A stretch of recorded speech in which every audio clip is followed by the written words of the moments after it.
first ever Brawl Stars World Champion. PSG are your Brawl Stars World Champions!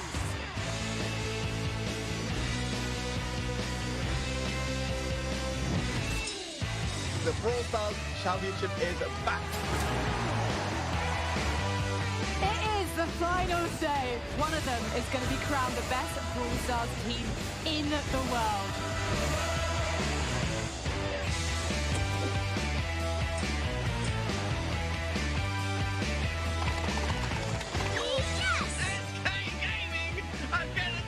Oh, they win it. No, they threw it. Oh, they win it. Oh, way.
Day one was action-packed, but day two is going to be even more exciting.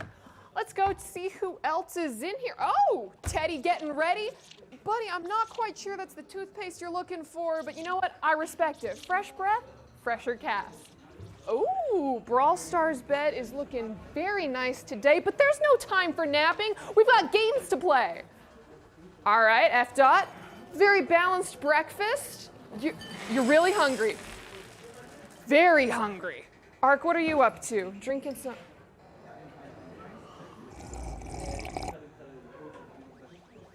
It's a refined way to start your morning, and quite frankly, I respect it. But as for me, this is how I'm getting ready for day two of the Brawl Stars World Finals. Let's jump in. Welcome everybody to the Brawl Stars World Finals and welcome in to the Brawl House. Look at that, $1 million arc, $400,000 for that first place. That is an enormous prize. Well, we're going to kick things off with a bang. I think it's fair to say, Teddy, it's SK Gaming versus Tribe Gaming NA. Damage comes through, and they have done it. Tribe Gaming and A are going to the quarterfinals, and SK Gaming is going home. Oh my goodness me, look at that! The studio is so electric! Let's jump right into it then. Bonker Rog is going to take the stage here against INTZ. That's a face of competition. And Bob Dia, INTZ walking on stage, waving the flag. We're counting down from 3. The kick forward, the punch through. That's going to be it. INTZ, move on, just like that. Coming up next, Queen Nai versus Trick of China. This one's going to be an interesting one. For another Hyper Bear, can they defend this one off? Not so far, and that's a ton more damage coming through. This should be it, and here you have it. Queen Nai take the 3-0 victory. This next matchup is going to be pretty incredible, I think. We have Tribe EU are going up against Navi here in our last match of the day. And the stun moderation, the connection is there. MMA is going low. It's the time and it's ticked down enough. I think that Navi may just have it, and they're knocked out. Tribe Gaming EU. You need moments like this to remind other regions that you guys can still take down others, and it's an equal opportunity. Anyone can come in and cause an upset.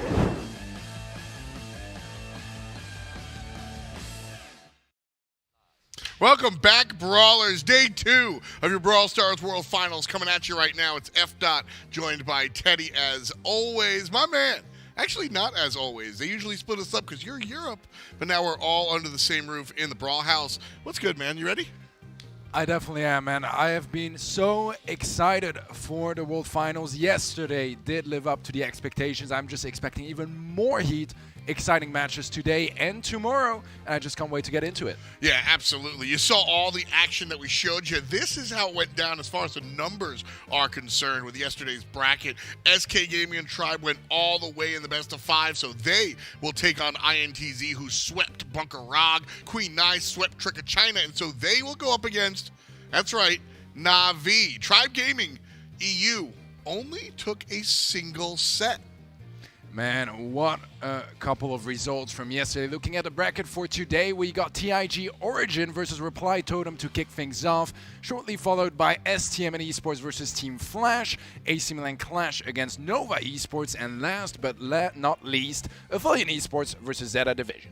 You guys know how I feel about ZETA Division and STMN, so we'll get to that when we get to that. But TIG Origin versus Reply Totem, this is the matchup that we're going to be coming at you with first and foremost. And honestly, this one should be really exciting. Reply Totem, that's largely the Italian team. That's been really fun to watch over the course of the year. Yeah, absolutely so. I mean, I supported them since the beginning. I said at the end of last year, those guys, I can see them going to Worlds. They made it to Worlds. You did say that. I remember that. The question now is, can they go further than just those round of 16 matches? They want to aim for the top. I think they have the potential for it. TIG, on the other hand, had a bit of a complicated year, right? I mean, yeah, well said. When you're sharing a spot in a region with Nova Esports, you can only have a complicated year. So it's a bit more of a mystery. They are going to be playing from the studios in China as well. So very curious to see how that is all going to be working out for them. But man, this is an exciting match to kick off the day. That is our first match. Let's take a closer look. Reply Totem, TIG Origin. The blue star belongs to TIG Origin. Reply Totem get a very, very early shot off. We're confident going up against TIG Origin because even though we're third in our region overall like them, our region is stronger, so we hope we can beat them. Go Totem, guys.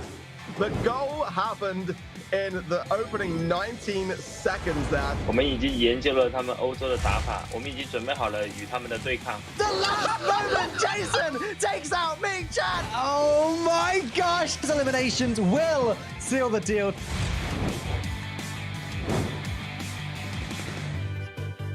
Yo, that's my man, Coach Inso over there with the colorful hair. And listen, I got a chance to talk to him. That's one of the cooler things about these situations in the Brawl houses, getting a chance to actually sit down and talk to the guys. So DeBreza, Maori, and Maru, this is a strong team, but they have a strong coach behind them.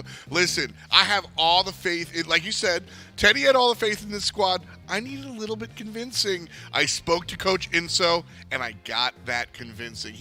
There's so much confidence in this squad. They don't think. They know they're going on the next side. It's going to be tough, though, because these three players are in their way. Yeah, Plusha, Jason, and Arshui, a great squad for the mainland China region. One of the few representatives left to be competing here at the World Finals. You know, they lost some of their performance mates earlier yesterday.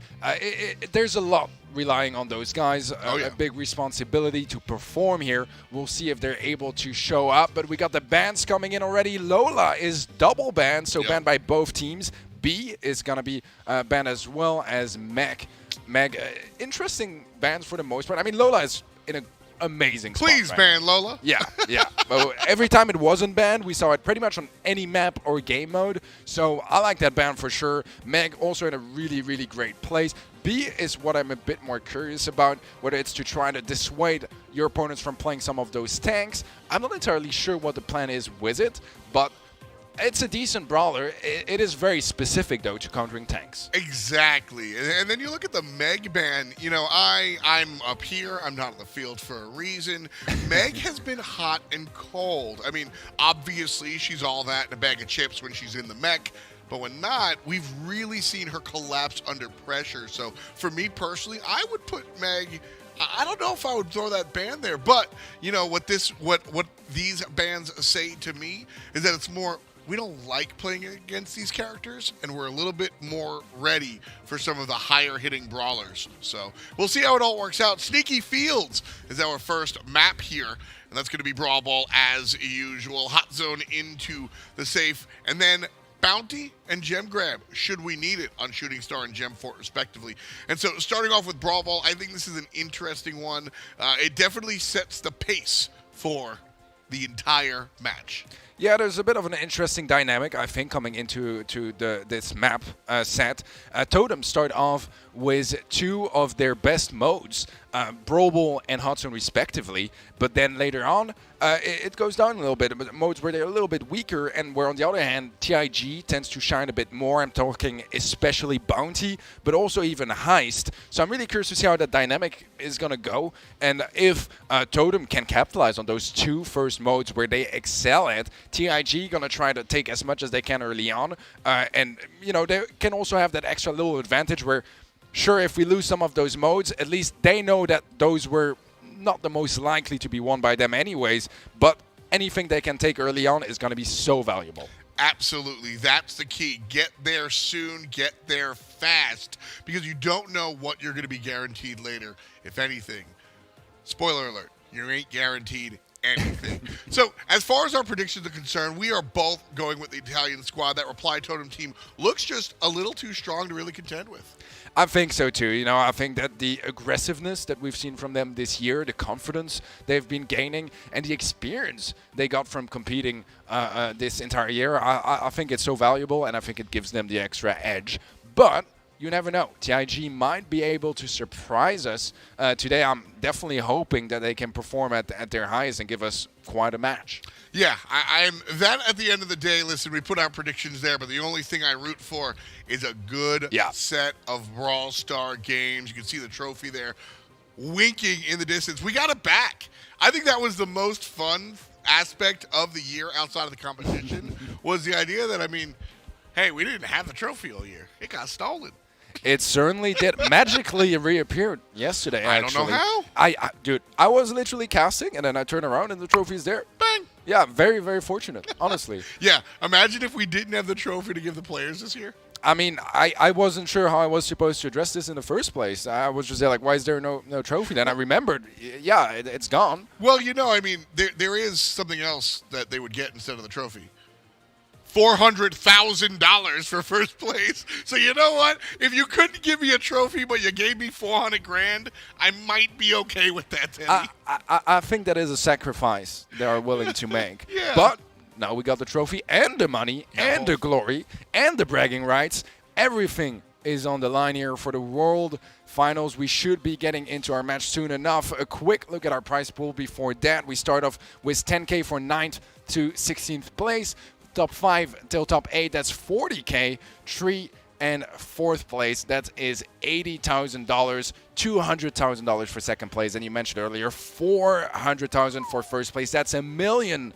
That's life-changing money. Oh yeah, and that's all because of you guys out there in chat land. You know, this was a smaller prize pool, half. This was 500 grand once upon a time, and then a lot of stuff went on in game that you guys supported and brought us to this point. If it wasn't for you guys, this type of money wouldn't be out there. So, I mean, in case anybody hasn't said it, thank you, Brawl Stars Nation, for pumping up our players. Also, encouraging me to become a professional player because I want some of that prize pool straight up and down. We all do. Yeah, absolutely. You guys have already gotten involved in that end. You can see Soy the Breza getting real excited, but you can get involved on the current end as well. Event.brawlstars.com. We have so many toys for you to play with. One, predictions that are out there. Earn a lot of points from engaging in a lot of different ways and get yourself the Cat Burglar Jesse skin alongside tons of other Brawl Stars content as well. You can let us know how you're feeling. There's even a button to spam,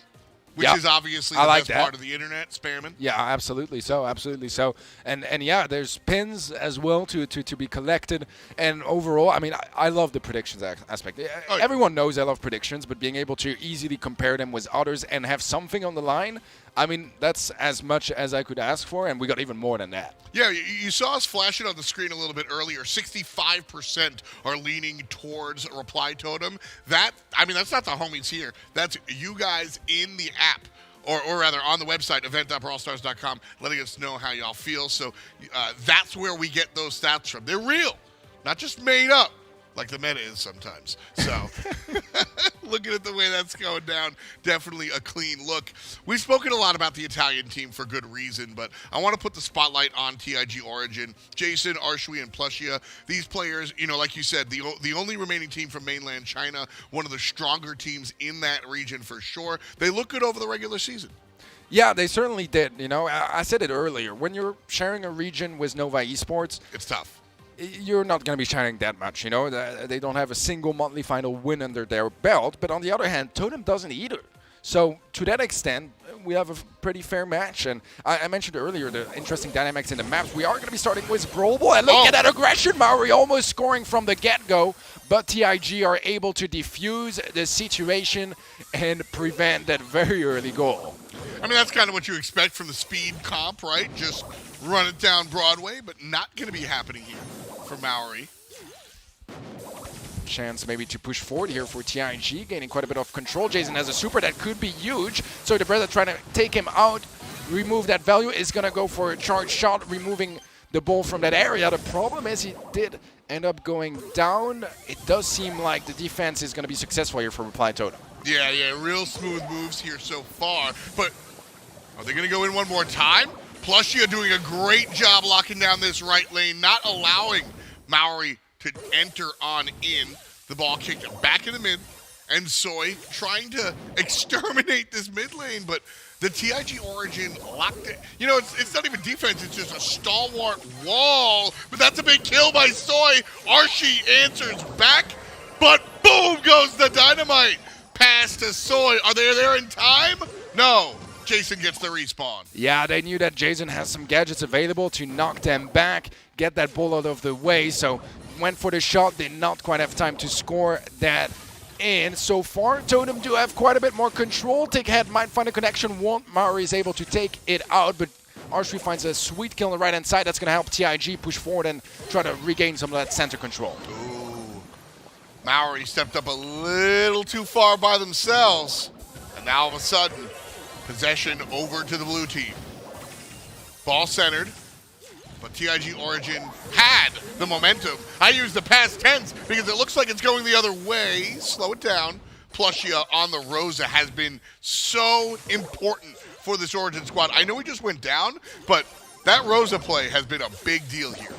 Yeah, absolutely. So Sandstorm is available. There is a super on Maru as well. Quite a bit of utility to work with here for Totem to try to make the first goal happen for today. And Maru is just going to shoot it through. And with 10 seconds left, that might already be game here. Reply Totem going for the ball immediately. They just want to corner it up, play it safe, and that's going to be game number 1 going to the Italian roster. Wow. Listen, I'm gonna ask you the question up and down. That looked like a dropped game by TIG Origin. Not to take anything away from Reply Totem, but that looked like a defendable position on that left side.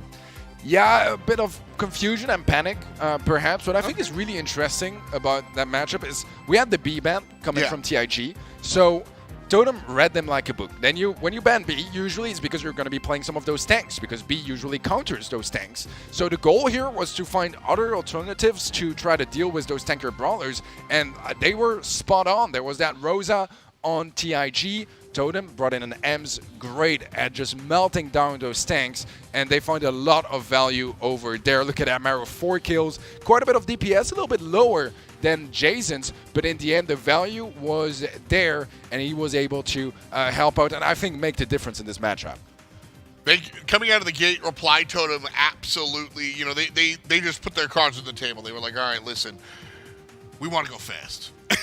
That was their whole plan. They were like, listen, we're going to go fast. We read the tank thing, and we want to go fast, by the way. And they almost scored in that opening gambit, unable to kind of bring it home. But then towards the end, like you said, TIG Origin looked like they panicked a little bit, and Reply Totem kept it cool. And that's why they wind up with the first dub. Looking to close out the set, Maori. All right, I like this approach here from Totem, but they are getting punished. It's not working. Oh, that's a quick goal, actually, from TIG. And we were scared of that quick goal in the previous game from Totem, but actually TIG are the first ones to really get some of that action. Plusha going to be popping that super on the left-hand side. We'll have to fall back a little bit as he got tagged up quite a bit. So the Breza in trouble. Double kill here. Yeah, that surely is going to be another goal. And TIG reply here with a great solution and a quick game. They reply. I see what you did there. Yeah, I noticed it when I said it. I wasn't sure if I was going to make a pun out of it. And I thought, it's pretty bad. But thank you for pointing that out. I liked it, man. You run with your pun. Reply Totem not having much fun here. You know, I think the first goal that went for TIG Origin was a result of Reply Totem overextending. Yeah.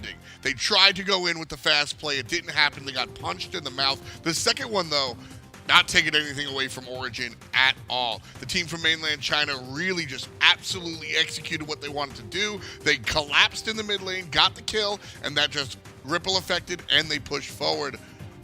0% damage? Yeah. I just saw that as well. 0%? I mean, it was a 35-second game. You didn't hit a single shot? Well, it's Jackie. You have to be super up close, and you get melted down before that, then there's not that much you can do. It's not like you can, you know, shoot from afar or get some of that poke damage. That's fair. So I don't know. I wouldn't worry about it too much. Honestly, I did like the idea of going poke with double tank like this. Yes. I think it's also just a very confident move. It was punished for sure. We'll see how it's going to go down. Now Mary falls very early on.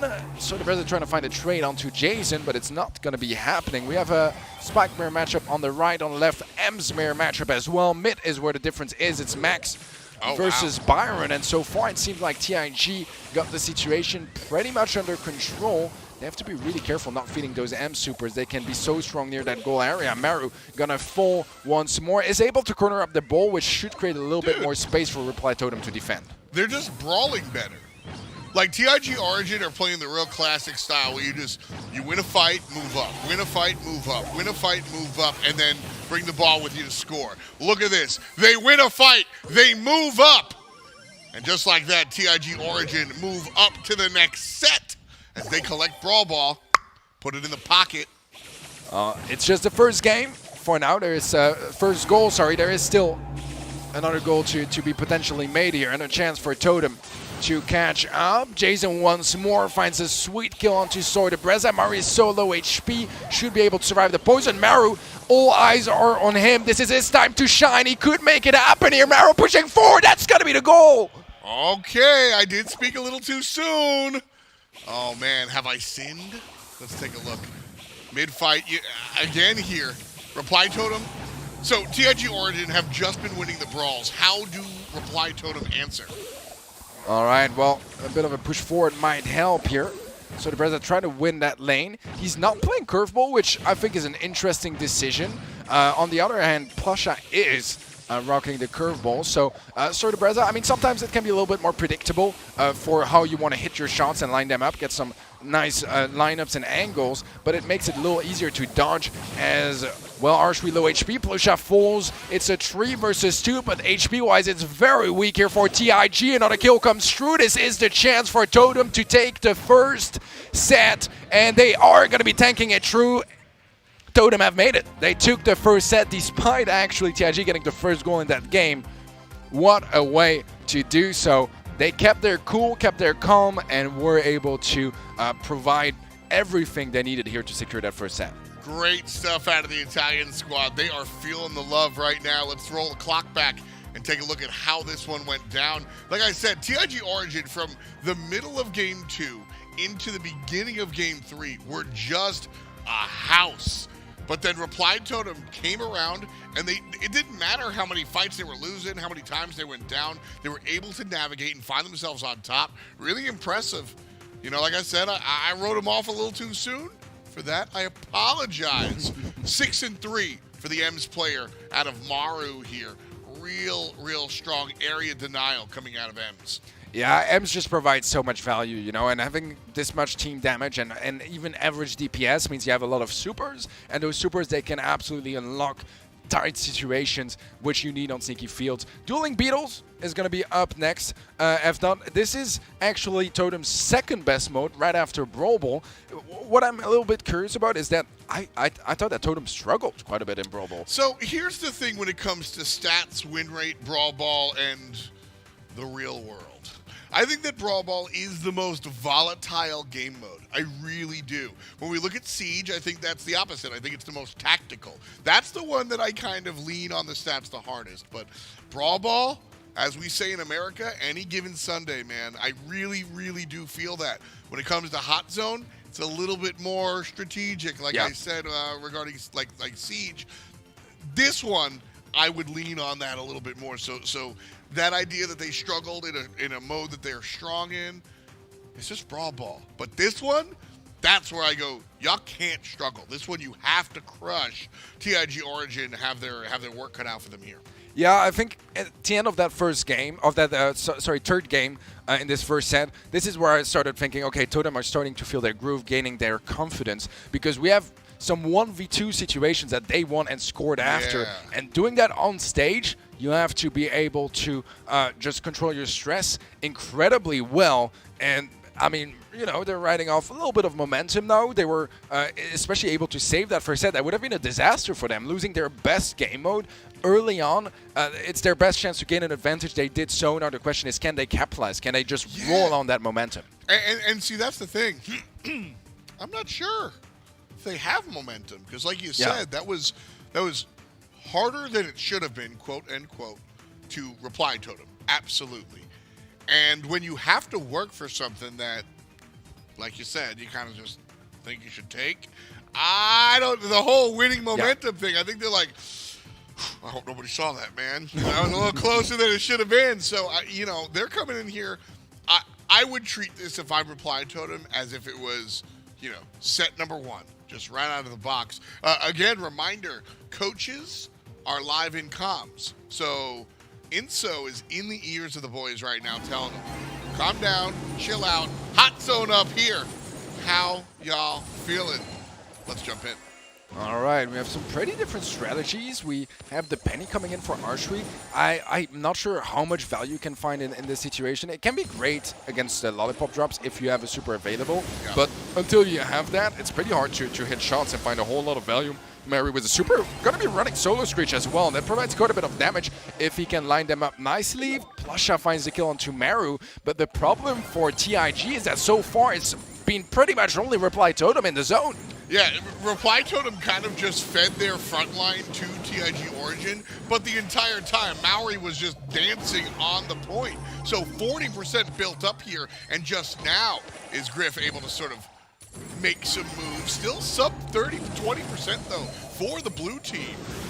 Yeah, another kill for Jason. Reply Totem moving in position. Yeah, an important kill from Jason, may I add. Maru does actually 4 here, so that's just going to provide a bit more control for TIG to try to stay in its zone. The advantage of the Poco is that you can deal a lot of zone damage. So if you stay together, this is where it gets problematic. And pure 1v1s, it's not quite as much value that you can find. You won't be able to just get that many supers to chain, but look at that, Reply Totem at 80%, and Mari is still just vibing in the zone. Will fall eventually, but the damage is done, and TIG, they need to pull off an incredible comeback if they want to stand a chance in this game. Maori has been so impressive. It's funny because Soy Debreza and Maru are the ones kind of doing the heavy lifting. They're the ones getting the damage and honestly doing the do. But all of those points, not all, most of those points are coming from Maori, and they're 5 away from the 100. Jason is trying to take down, can't do it. And again, the first game goes to the Italians. Yeah, we talked about momentum earlier and how it wasn't necessarily the most convincing. This was a lot better, and I think when it comes down to momentum, the most important bit is being able to transfer it from one environment to the other. And when I say environment, I mean game mode, map, whatever you want, and they're able to do so right now, and that's when you can start building up, gaining confidence, and getting more and more comfortable. We saw it yesterday as well, you know, with teams getting more and more loud as we got further into the match, and how strong that can be against your opponents. Obviously, with TIG not being on site here in the Brawl House, or being in another Brawl House, I guess, the conditions are a little bit different, and you can't quite intimidate them quite as much, but this still applies for sure, and Totem were looking very comfortable in this game. Absolutely, you know, and I questioned if there was momentum from the last set coming into this set, and this game absolutely is where that momentum is going to come from. Maybe they did. Maybe they felt totally fine. Maybe, you know, in their comms, maybe they were like, look, we're chilling. They got a game. No big deal. They're not as good as us. But I did see a little bit of, you know, shaking in the boots, so to speak. Now, play like that, clean up. Let's move on. Yeah, but what I think is really impressive with Totem so far is their preparation to those conditions as well, you know. I think they're doing a great job at picking specific brawlers that fit the situation very well, considering the conditions of this match, and I think it's working out great so far, able to capitalize on it. I think Poco is a really, really good shot, provides a lot of value, easy to hit your shots with, and it can mitigate some of the other issues, and I think they're doing a terrific job, and that research is paying off so far. Question is, can they make it a second set now, or is TIG going to be able to contest it? TIG right now deep in the playbook, trying to figure things out. Listen, we'll celebrate their gameplay here as they pick up the Frank. I think that was my favorite thing about Hot Zone coming into competitive play this year, was the idea that we just get more Frank. But they go Frank and Rosa, further following your analysis of the B-ban here. And Jason momentarily makes himself known as the Poco returns. My personal favorite character out, Shiba Nita specifically. Every other Nita is after Poco. Because, I mean, the guy, he just does so much. I find so much value in what he's able to do. You combine Poco with the player Maori and his ability to dodge and weave these shots. A little bit closer this time as TIG Origin have that tank on the point. Yeah, it's 10k HP. A lot to deal with here. And Plusha getting some kills as well. The collapse. Will Plusha live? No! Reply Totem. Bang, bang. But Rosa follows up. And that flow of tanks is a big deal for the mainland China team.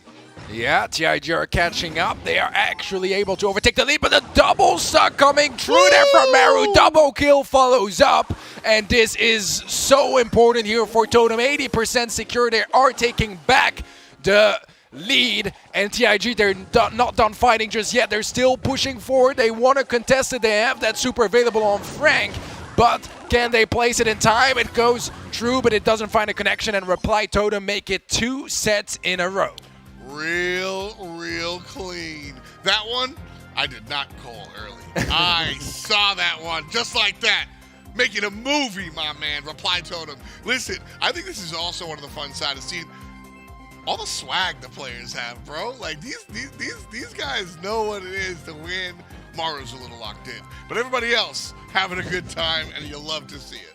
Yeah, I mean, they're vibing, you know, they're in their element, and we have some of those teams that will be very stressed and nervous about being on stage in front of the camera. It's a different condition, right? You have to play standing, all that sort of stuff. But then you have those players and those teams that absolutely shine under those conditions, that gain confidence. And I think Maru is one of them. 5 kills, 0 death in this game. That's a flawless game from his part. Listen, man, esports is about adaptation. You see the B-ban, and you know you have to adapt to the tanks. Well, you got to adapt to standing up at the podium instead of eating Cheetos in your shorts, right? Like, that is part of the game. You got to get used to hundreds of thousands of people watching. I see you guys out there. Thank you so much for tuning into the Brawl Finals. I mean, that's something you got to get used to. Not every player can, and that's why they say, you know, there's a lot of mental aspect going into it. Pit Stop is our next location, and we'll see how everybody handles the heist box and where we're going here. What are your predictions as far as this one's concerned? I mean, so far, you know, we talked a lot about momentum, but now it's starting to really stack up for Totem. They make it 3 games in a row, 2 sets. It's starting to be very, very comfortable for them. Bro, can I real quick interrupt you? And these uniforms are They look sick. Yeah. These are so cool. Like with the shoulders. I want one, actually. I'm all the way in. Well, I'm sure you can figure a way to procure yourself one of them. Every caster begs for a jersey. We certainly do. We certainly do. But regarding Pit Stop, Evdot, it is one of TIG's most comfortable game modes going on to Heist. And actually, it's Totem's worst game mode. This year in the BSC, they have had a 0% win rate for monthly finals in Heist. Not ideal. Not ideal. They've only played 6 games, I believe, which is not a whole lot, but they won none of them, which is not the best. So if there is a chance for TIG to shine, this is it. Hoping for a set 4, TIG Origin. And frankly speaking, I just want to see bonus Brawl. Right now, Reply Totem, though, on match set. And doing a good job of keeping TIG Origin locked on their side. So, you know what? They haven't won a heist set yet, but this would be the stage to do so, huh? Yeah, certainly. So far, they've gotten so much value off ZETA División on the Barley, able to deal a ton of damage on the save. Maru trying to remove some of that utility by destroying the cactus from Jason. Will be able to do so. There is a supply drop from Plasha. The goal here for TIG is to remove as many of those wolves as they can. And the problem for them is that they only have the roughs that can do so. And it's not the Brawler with the most destruction. It takes a lot of time to build up. And you get those supply drops out of reach. So you can't really buff up your teammates too much. In the meantime, look at that. ZETA División still in the same position, still dealing consistent damage. And he's going to get buffed up now. So there's an extra 20% damage that is going to be so valuable. Still, 70 seconds left to play. And so this very large lead for Reply Totem as ZETA División has just been peppering very casually the safe. No all-ins, just very casual, right? But TIG Origin hasn't been able to escape. And so we do have a large amount of time left on the clock, but something has to change, because right now it has been all Millhouse for Reply Totem. This is just an outcome. This is just an absolute outcome here from Reply Totem. The Barley is doing everything to make the difference here, and it's found probably around 80% of the damage they have so far on that safe. And yeah, I would even go higher. Obviously teamwork, right? Your teammates have to hold their lanes, otherwise the Barley is going to get pinched out.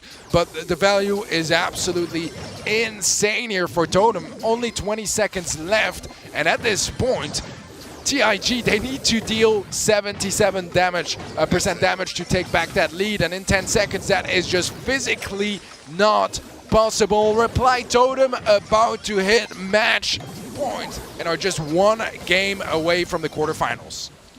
You know, sometimes All Reliable goes for it. Heist, pit stop, Barley, right? You don't always have to reinvent the wheel. Get a thrower to go over the wall and have Barley for the, yes, real classic strats. But as you mentioned, which I think was the biggest key there, was the flank teammates, the left and the right lane. If they don't do their job, Barley just gets beat up. He just gets shoved in a locker. And so it is a great, great play by Maori and Maru. The M&Ms come through and just open the door for Barley. Like I said, real casual, just sitting there. All right, I got ammo. I'll hit the box. All right, I got ammo. I'll hit the box. 7-1 he's able to do. And look at that. Talk about teamwork. A perfect split. 33% for all players right there. Yeah, you love to see it, man. And the thing here as well is, honestly, I think TIG, you can feel the nerves starting to kick in and the pressure, because Barley is not a wild pick for pit stop. It's absolutely standard, as you said earlier. Yeah. And not being at all ready to deal with it is a big problem. And it shows just a lack of, I wouldn't say awareness, but just being able to handle all that pressure and be able to think straight in those conditions. Fundamentals. Yeah. You got to be able to deal with Barley on pit stop. It's the fundies, and if you can't handle the fundies, you kind of wind up in a bad spot. Yeah, the sort of spot where your opponents have a match point in their pocket. Quite literally. Yeah, it's going to be tough. They need a lot of work. We had some great signs of life, I think, from TIG and Brawl, but after that, it was a lot more quiet. Let's see how this story ends, or if it even does, as TIG versus Reply Totem continues. A match point available for Totem, and we have the tanks coming in as well as the Edgar here for TIG. Jump in from Arshui. It's a great counter against Barley, and so far it's paying off big time. This, you know, I was going to ask, because I love this answer to the Barley of the Edgar to jump on top. Buzz, well, to do the same thing, jump on top, and then that opens the door for Jason to just dunk, dunk, dunk his way to the heist box. I love this answer from TIG Origin, and so far, it's worked out. The first ones to strike, 12% for the blue team at the moment. And just like that, Reply Totem are on the back foot. Buzz goes in, Maori's history, and Jason jumps in with Arshui. Pow, pow, pow. 3 players down, and you're at 48% already. Man, what a team wipe from TIG. I mean, once again, we talked about outcomes, but this is definitely one of those stories. TIG making some great decisions coming into this game. Absolutely what they needed at the most dire time. Reply Totem are in shambles here in this game. The mismove from Plusha is a bit of a lost value. Gonna go for a dash anyways. Finds the kill. Doesn't get traded out just yet. Will eventually. But look at that. Maru just dealing some more damage on that save. Arshui jumping in. Still alive. Still dealing damage. Getting that save down to 36%. Reply Totem finally on the offensive here. Plus, you're going to jump on in. Wins the fight against Maru. Maori is able to answer back, however. That said, Jason climbing the right, Arshui climbing the left. About a third, give or take, left for the box up north. 36 seconds left. Maori with the defensive kill. But here comes Jason all the way in. And can they take it down before he falls? The answer is no, Teddy. But I think it's still too far out of reach for Reply Totem to get this one back. Yeah, 70% lead with only 20 seconds left. They do manage to take down Plusha. They need some quick kills here, but they can't leave any space. They have to defend at the same time as attack, and this is just not possible at this time. Not enough time left, and TIG are back here with a game secured. However, it's still going to be match point here for Totem. Listen, man, still match point, and this is a big deal, letting you guys see that they are in their own Brawl house. TIG playing all together. Unfortunately not here in our Brawl house, but the fact that they're playing all three together, that does show some of that. That might be why they win this one. Because when you've got your back against the wall like that, a lot of times we see these teams kind of like sneak out one last breath before they fall down. This was an emphatic win. And when you rattled off the stats before, a reminder, Teddy told us that Reply Totem have never won this game mode. And TIG Origin, this is their house. This is their best spot. You know, after that performance, that was as convincing as game one. It was the opposite way convincing for game two. I think we might see a fourth set. I think it's very likely indeed. I mean, I said it earlier, right? Heist is where TIG stand the highest chance of taking a set. They've shown the signs of life that we needed them to. The question now is, can they commit fully? Can they secure that set that they so desperately want? Knock off those match points out of Totem's hands? It's still going to be tough. Totem are so close, they can taste the quarterfinals, and that is something that TIG need to be worried about. But the signs of life are there, and that's already something to start with. You know, that's also something that we rarely talk about. We talk a lot about momentum. We talk a lot about getting in your own head when you're down. What about getting in your own head when you're up? Like, all right, boys, put your feet up. We loving the smell out here. Everything's good. Reply Totem to the future. Well, you didn't win yet, dog. Like, you can absolutely get ahead of yourself, and after game number one, they can't beat our barley on pits. Like, that might have been the case. I need to see some pumping of the brakes here for Reply Totem. A little bit of calm down and reapproach, and look how different this comp is. Yeah, on paper, this is a great situation for TIG. We'll have to see how they're able to handle this. They should not connect on the safe, unfortunately, that gadget from Breza. But what does connect on the safe is those three players. They did leave the Rico undefended on the top, and that can be a very, very problematic. Rico has a very big damage output so far. The decision has been just slightly in favor of TIG, but Totem are still committing. They are going for that base rush and trying to just out-damage Jason. Jason sees the situation, decides to fall back with his teammates and help defend. Reply Totem right now with the lead, which wasn't the case for a while. And Jason switched from the Bull onto the Rico. Doesn't matter who he's playing. Maru and Soy sandwich him, and down goes the robot. 46% to 56%. Reply Totem in the lead right now with a $1:20 on the clock. Soy jumps in. Maori from the left-hand side. Maori gets destroyed as quickly as he showed up, but the damage is still ticking away. Yeah, the value for Maru, man, it's absolutely surreal how much damage he can deal in that position, staying alive for so long as well. Only 23% on TIG safe. If it goes down, it's going to be the end of their journey in this year's BSC. So the Breza goes for the jump in, some extra damage, not all that much, all things considered, but at this point, every single tick of damage matters. 43 seconds. 15% left for Reply Totem to deal with. And TIG Origin have done a good job of digging their heels into the ground. Look at the way they're playing around with the Primo. Maori does punish Jason right on back. Maury can't get in there. Classic Barley play. And now we're counting down from 23 seconds. Oh, huge kill! TIG Origin can't hold on! That's it, boys! Reply Totem looking clean and taking it. Victory to the Italians. There were a couple of rocky games, especially early on, but Totem have made it through the round of 16. We'll be moving on to the quarterfinals tomorrow.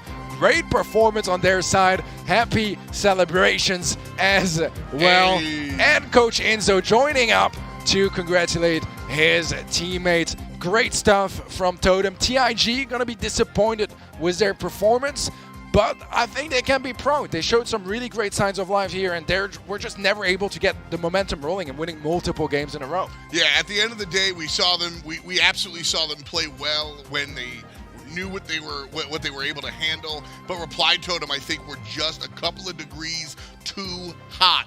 The M&M boys here, Maori and Maru, really combined to let Soy do whatever he wants to do. Debreza really just, he wants to, the strategy of this team really seems to be Maori and Maru do the heavy lifting to open the door for Soy Debreza to be the objective guy. Whatever mode, whatever map, he's the one able to kind of find those positions. And so you truly do love to see it here. Look at the tank stats. 0.5 KDA, not great damage or whatever, but hey, I'm Bull, dude. All I have to do is chunk, chunk, chunk. Exactly. I mean, for those tanks, just existing is enough pressure to help your teammates gain some of that control and get to the save. Great stuff from Totem overall. I think one of the brawlers that impressed me the most in this match so far was the Ems. So much value found by Ems. We are in the Brawl house here as well. We see everyone in the lounge congratulating the players for their victory, a well-deserved one as well, as they end up taking TIG down with a 3-0 scoreline. Yeah, I think that's the most fun about being here at the Brawl house, is seeing all the players just chilling, vibing, hanging out. Most valuable player going to Maori. Number 1, he says up there, and number 1, he is for sure. Of course, MVP given to us by y'all at home. Event.brawlstars.com. Get yourself in the know. And one of the fun things here is, you know, you earn points for correct predictions. You just earn points for voting in the MVP. When it comes down to it, whoever you think was the best player on stage goes for it. For me, I absolutely no shade to the MVP. I liked Soy. I think Debreza really came through and did what the team needed him to do. But again, this was one of the most holistic, like all 3 players combining performances that we've seen so far, I think. I think so too. It was very much a team effort. I think they took a lot of great decisions in comps, but even execution was very, very clean. I mean, they dropped 2 games, I believe, in total. In a best of 5, that's a great performance. You're happy with that, man. They absolutely are, and they are going to be prepping for their match of tomorrow, I am sure. Man, I'm excited to see some more Brawl Stars today. This gave me a really good pre-taste of what's coming next. Well, we have 3 more matches today. Coming up next, STMN going up against Team Flash. We'll be back in a flash right after this.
Welcome back to the Brawl House, folks. It's F. and your boy Ark here, chilling out, hanging in. Shout out to everybody out there in Chatland, and also my man Reddy, who absolutely loves human genes. So that intro reel, always his favorite. But Ark, how you doing, man? Doing good, man. Had a great sleep. It was a long day yesterday, and today is like going at such a great pace. I'm really enjoying it. Some fantastic games. I can't wait for what's to come, man. Yeah, it's been super cool. Reply Totem just coming out and just handling TIG Origin. They were able to make a little bit of noise, but ultimately the 3-0 clean sweep coming out from the Italian squad. And so coming up next, they will be finding who they're playing up against, and it'll be the winner of this match, STMN Esports or Team Flash. Yeah, honestly, this one is, this is a tough one for my predictions, but good news, I got one with Reply Totem, so I'm doing far better than yesterday already. STMN, of course, from North America, and LATAM North Team Flash, of course, from the SESA and ANZ region, and the current world champions, the 2020 Brawl Stars world champions. They lifted the trophy last year, so they know what holding that gold feels like. Just a reminder, we're still in best of 5 world. The beginning of tomorrow will also be there, but when we get to the finals, it is a BO7, baby. All stops are out to see who the best brawler is. And so, working our way through the round of 16 as we find ourselves entering into the quarterfinals. Like we said, STMN are the squad that are going up against the former world champions. And whoever wind up being the world champions this time around take home a clean 400K. Yeah, that's not too shabby, is it, realistically? Not bad at all, dude. Not too bad. Not bad at all. I was joking with Teddy. I was like, "Hey man, do you wanna make a team?" He was like, "Yes, not with you." And I was like, "Oh man, that hurt." Cuts deep. Yeah, that cuts deep. He's probably right though. Probably. Yeah. Probably. Event.brawlstars.com. If you aren't playing, you can still get involved in the games. Let us know your predictions. Get involved with a whole bunch of ways to get points and pins. And also there's a button you can spam. Yep. That's my cheering. Yep. And just don't listen to any of my advice on Twitter because yesterday was a bad day. Not a single one correct, but today could be looking better. Yeah, absolutely. You know, brand new day, new sunrise, you know, new ideas on the board. Stamina, this organization, North American players organization out of Mexico. This is a strong team. Bobby, OG, and the guys, you know them from the world of like content creation, but what do they look like on the field? Let's find out.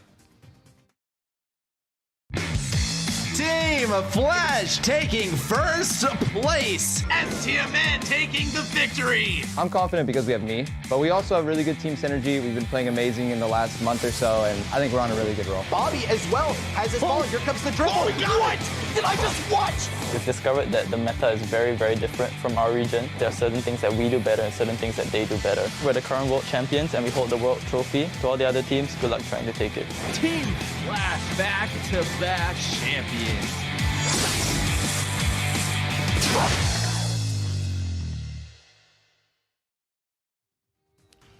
All right, y'all, you know how I feel about swagger and that sort of thing. So when you say we had the trophy, come and take it, yeah, that's my song and dance. That's my volume. I'm seeing you, Flash. And I think that might be my, sorry guys, my new favorite team.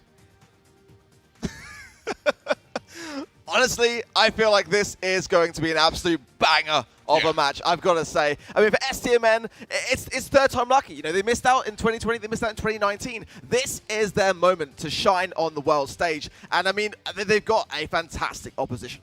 Absolutely. Nuts and bolts is where we're going to be starting things off today.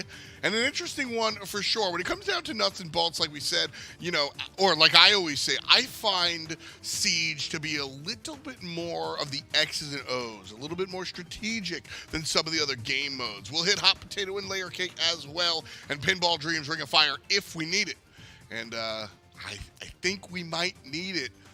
Bands, though, we don't have a single Lola band. Last time we had 2. Yeah, I mean, and that's surprising for me, I've got to say. I mean, we saw a lot of Lola yesterday, far more than I was actually expecting to see. And we can just see how suppressive she is in that same respect. So Sandy and Meg. Meg is actually a brawler which I feel is being underbanned, actually. So I'm pleased to see Meg being banned. Another brawler which can have a big impact on the outcome. Stu and Spike then as well. Spike is actually kind of an interesting one. A brawler you just don't tend to see that much, but you tend to see a great deal in terms of play rates. Yeah, Spike is one of those characters like Byron, who like always sit right under the ban line.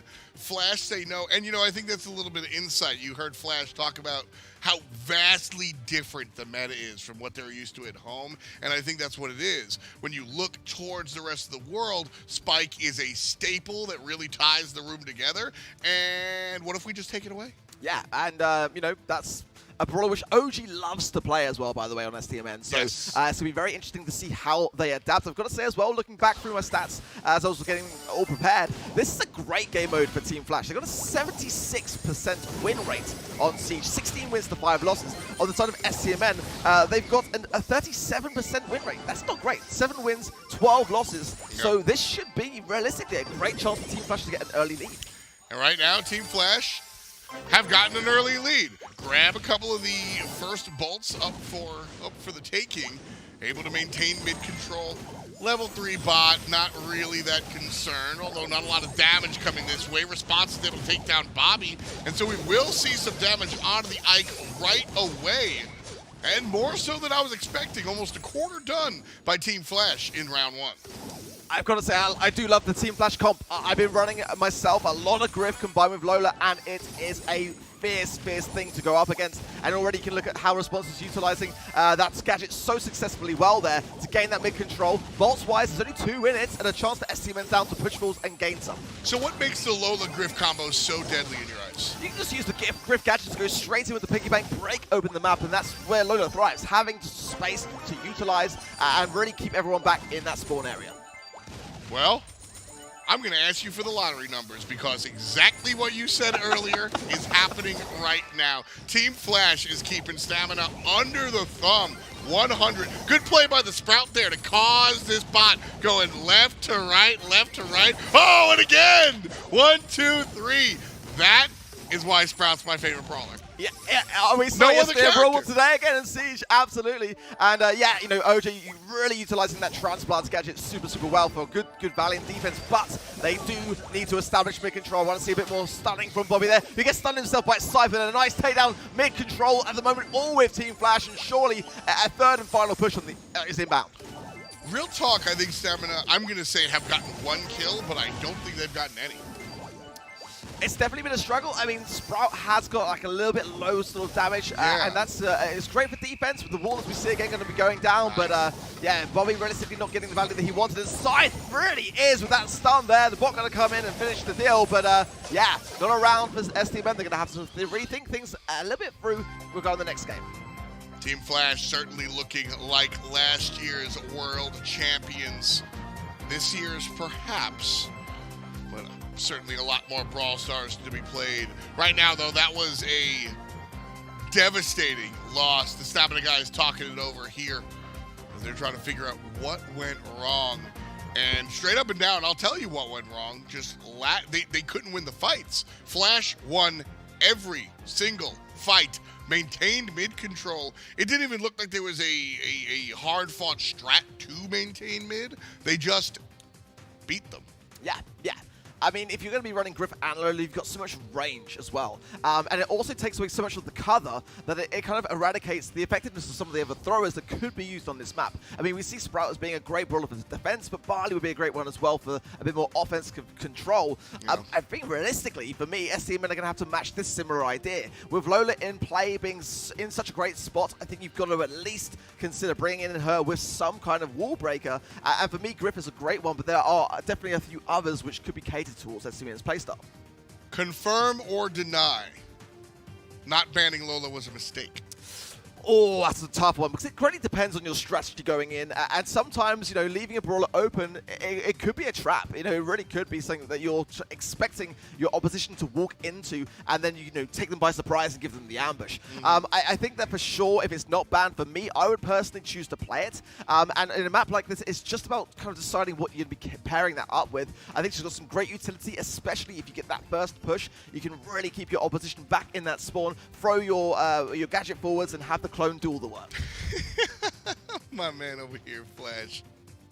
Just getting in news here that Game 1 is going to be remade. The STMN guys have had a conversation, and for what it's worth, we have looked at some of the things happening from yesterday, so a little bit more stringent rules around that. Still getting a remake, and so absolutely something to be looking here towards, and Stamina going to get a second shot at this one, and OG feels good about that.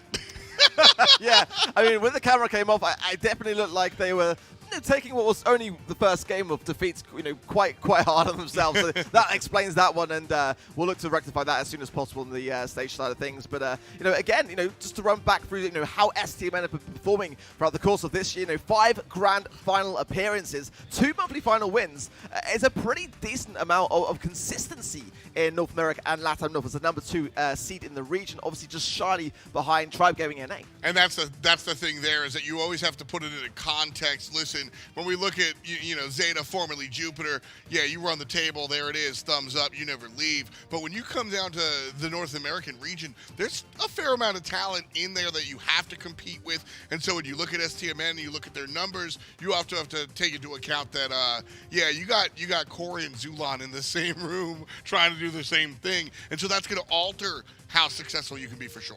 Yeah, absolutely that. And on the other side of things, Team Flash, as we saw, a really fantastic start. They've clearly, and I've got to be honest, in the dressing room, I was overhearing a couple of things that they're definitely very confident here today. Yes. They've got a lot of preparation, they've got a plan, and they did seem to like the way that things were going. They've had 8 grand final appearances this year, 5 monthly final wins. So statistically, they are kind of the favorite here as the current world champions. Back into it here. Players do have to play exactly what they were doing, and so you still see the Sprout and the Buzz. And honestly, you still see Team Flash looking for mid-control, but it's STMN that are the first ones to grab the bot. Much different outcome this time, as the bot is already 33% dead before it crosses the line, and 4% done for the blue team. Yeah, but I like the difference in the way that STMN approached this game. They really valued obtaining that first round. They kept the Buzz really low. Now Side, though, has got that super, as has Bobby, and Bobby's being very patient around it. More often than not, if you're able to wait out the Buzz super and then time it correctly, then even if your opposition goes first, you can actually get the advantage. Bobby going to go in, though, and surprise attack back in return, though, from Side. Bobby staying alive! Oh, my word, staying alive as well! 274 HP. The use of the pillar right there. Hit him to the left, slide to the right. Hitting him with the Cupid Shuffle. Bobby looking clean so far. And that 2v1 confirms a second bot for STMN. Level 8 this time around. Less damage dealt by Team Flash. Barley locked out, but able to deal some damage. And just like that, 61% remains for Team Flash's Ike. This is looking far, far better. Look at the pressure from OG there and the takedown there on CZK. Response though with a really impressive left-hand side lane control. Bobby Oloba goes in for the smash on the side, leaving himself and Zara on the right-hand side to collect the bolster. They've got a decent lead. 15 seconds though until the final siege. There is still time here for Team Flash to make a turnaround. Oh, the combination damage on CZK.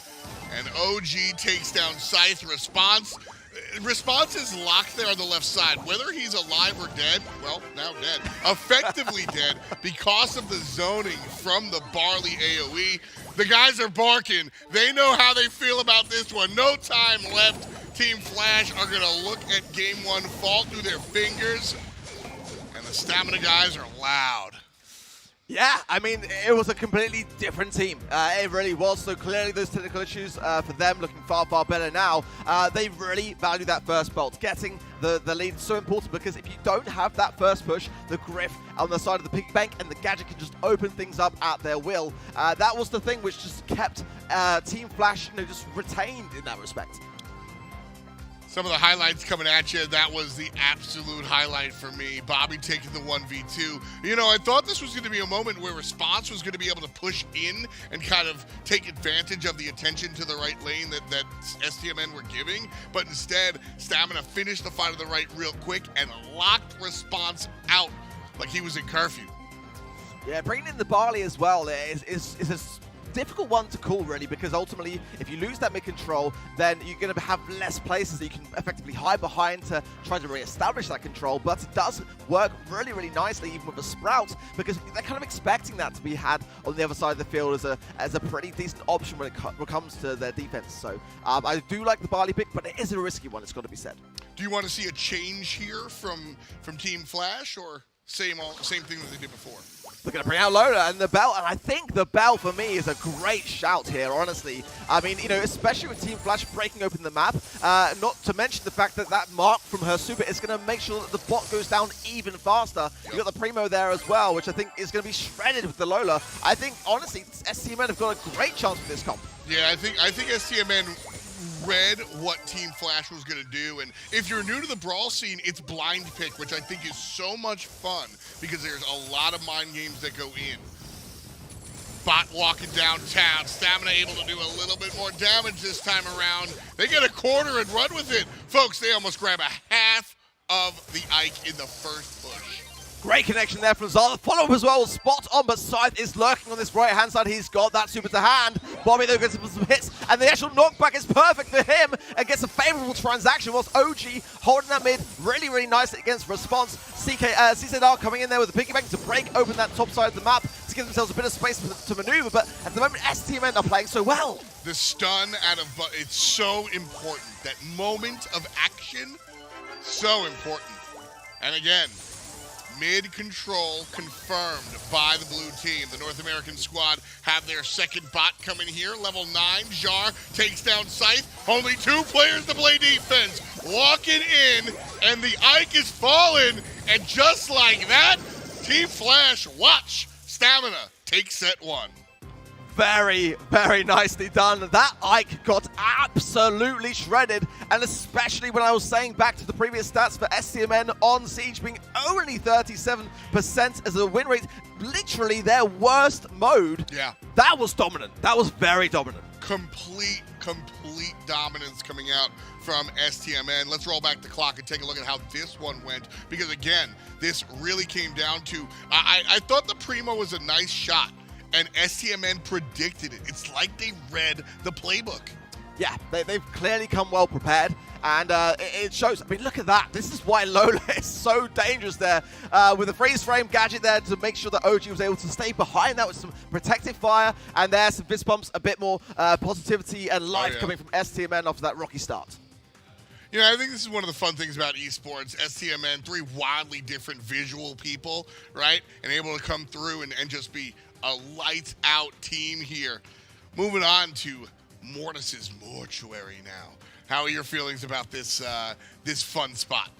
Again, I mean, this is, on paper at least, a game mode which does favor Team Flash. Now, the way that Hot Potatoes kind of evolved has definitely changed a lot this season. You know, it was very much a Rico mid or side lane affair. Yeah. But that's kind of all been shaken up. Personally here, I really like the Edgar. It's a great brawler to have to be able to counter various throwers or the Rico should it still come around. But Griff is starting to come in with this kind of strange meta now, with sometimes Colonel Ruffs coming in and the wall breakers just breaking everything open. I've even seen Sandy played in Hot Potatoes sometimes, which is a mad one, but not going to be seen here banned out. But there is the Edgar. Yeah. Lola for the mid. This I like to see. The Byron, though, is an interesting choice from Team Flash. Definitely more survivability, but you've got to land those hills. Yeah, Byron is a really clean go-to character for a lot of teams here at the Brawl Stars World Finals. For good reason. I think he's a very well balanced character. Not with respect to the game, although yeah, sure, but more in the sense that he can provide some offense, he can provide some defense. He really brings you whatever it is that you need. Right now, Team Flash need a little bit in the defensive end because Bobby and OG are leading the charge, chunking away. 14% done to the heist box already. Team Flash with a pretty decent defense in all honesty and holding their own. Those rough sandbags coming into play, and Zal throws down the supply drop for Bobby to pick up and shows his gratitude with a nice little pin drop. But again, at the moment, Team Flash are holding their own and pushing forward just very slowly but surely. Scythe has super to hand as well, and he'd be looking for the perfect time to use that. And everyone on the blue team is staring at Scythe. Look at even how the left lane has shifted over to mid, and that's how quickly it is. The target prioritization of the Edgar. Oh, I'm getting excited, Ark. That's the micro that I love to see. I love that play from Bobby. So simple. Just make the aggressive play and just deflate a lot of that aggression from that right-hand side lane and flip the reversal. And now it's Team Flash back on the defense when they had a great opportunity to push forward. STMN get the pressure. And look at Bobby cycling so well. Snap. OG behind. Oh, my word. Team Flash are in trouble yet again. And look, that's best. That is almost best case scenario for Scythe, and they still lose a ton of damage onto the safe. You know, that is a big deal. STMN have figured out this composition. They know how to play it. Team Flash in the driver's seat for the first time, though. They got half a minute left. Mathematically, they can get their way back into it, but it's going to be a tough one. The problem now is that they've fallen so far behind, and they've got to keep back Bobby, who could have just gone in the safe there. ZZK just doing a great job of keeping him back, but they would really have liked to push that more aggressively. Scythe was ready, as was responsible. They had to hold back Bobby, and there you go, the team wipe. What was that? Bobby going in with a final hit as well. Woo! This one is going to be all over. No way can Team Flash come back from this in time. Bro, the communication here is on fire. That's what I like to see. So as we said, I'm sure we're going to get a chance to see the replay. I love how locked in OG is. He's like, all right, next game. But the counter weight of Bobby going in when Scythe was coming in and the snap onto the assassin of the backline. Walk us through it. It was beautiful, honestly. I mean, again, sometimes a strong offense is the best form of defense, and just kind of left Team Flash with nowhere to go.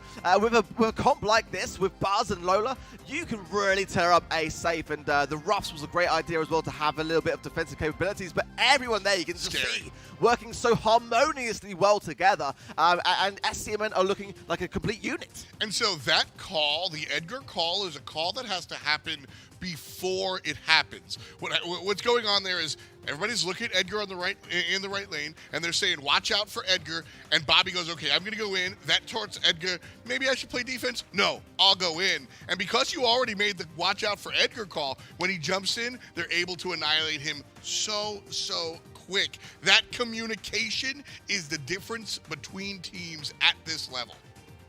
Let me ask you a question. What was your prediction for this match? STMN. Mine too. There it is. Whoa, that said, there is a lot of Brawl Stars to be played. Absolutely. I am not singing just yet.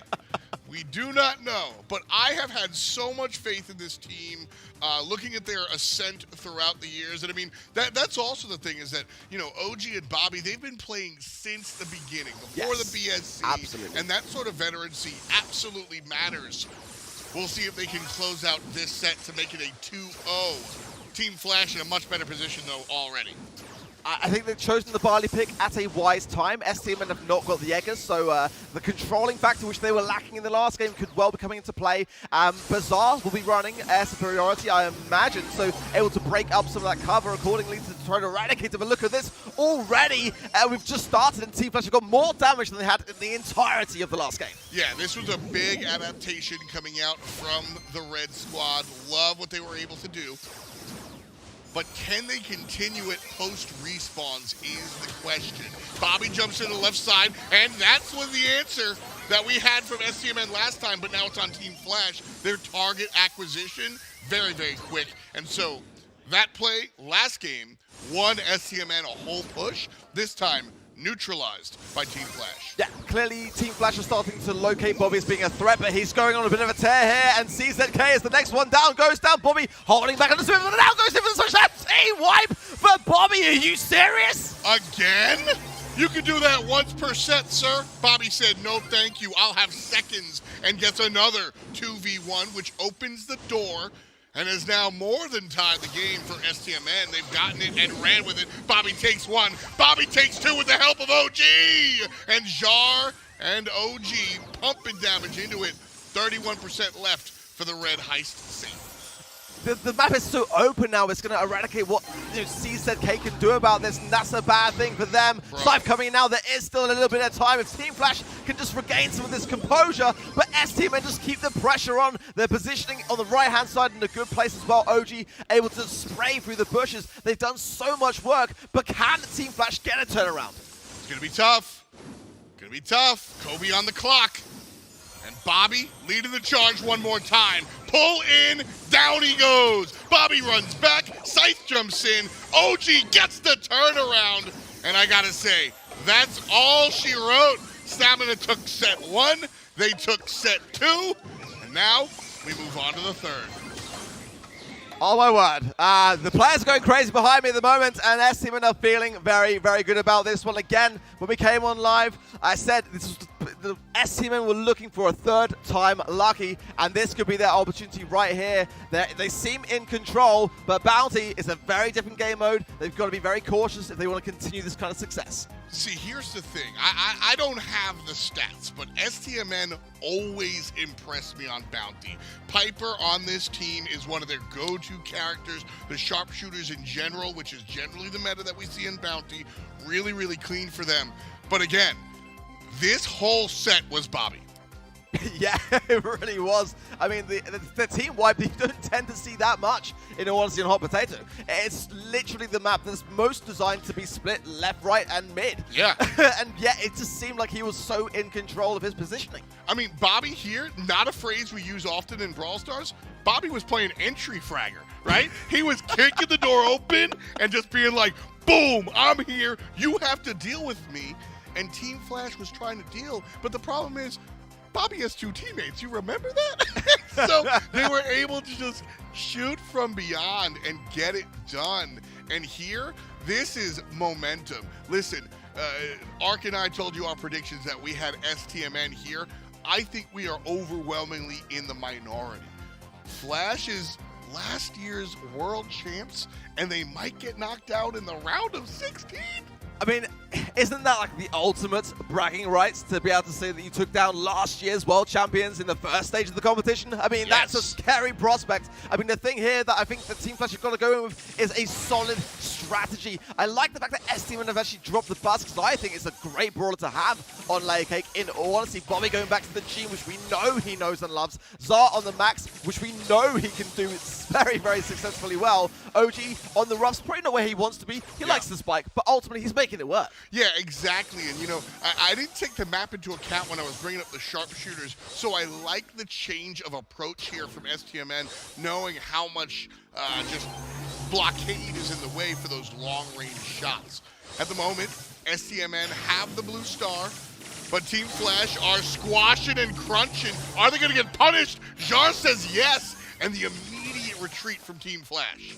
ZK is playing Rosa. That is the most important brawler, in my opinion, in this comp. To get that spawn trap pinch, they've got to time that right, and he's a fundamental component in succeeding in that approach. If they can make this work, though, there's a lot of stars to gain. A team wipe here is going to give a favorable sum of stars over to Team Flash, but they've got to be communicating a little bit more effectively, gaining more survivability to pull it off.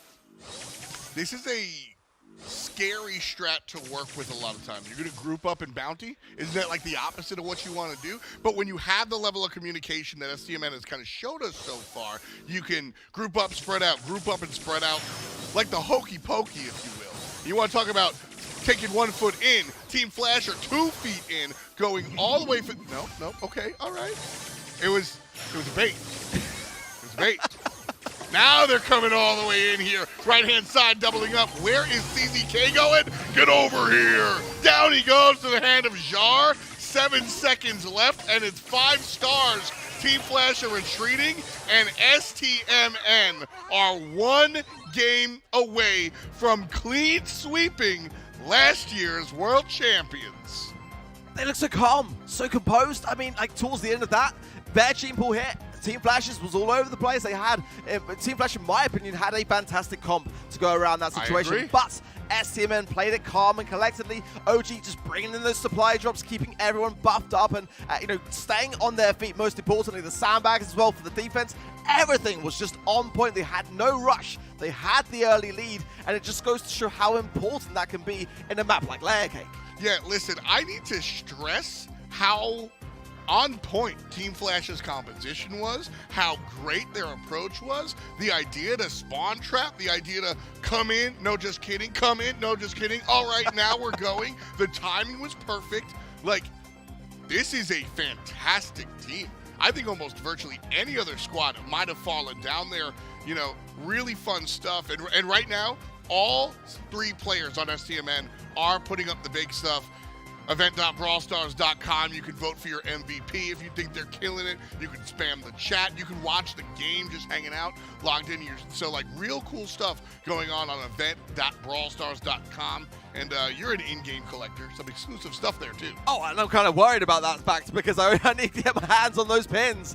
I mean, that's the problem that I've got now is I'm so far behind. I'm playing catch-up. Guys, and, Ark literally has his phone at the caster desk, and he's pushing the buttons as we're casting. I'm not even kidding, man. Like, this is what the Brawl House is about. Exactly. Everyone here, we're hanging out with Aphelion in the green room. She's playing Brawl Stars. You know, like, we're all just kind of all in. There's a big community feeling here, and STMN trying to bring that community to contest as they have Team Flash with their backs against the wall. Composition here a little bit different this time around with Tick coming out for Jar.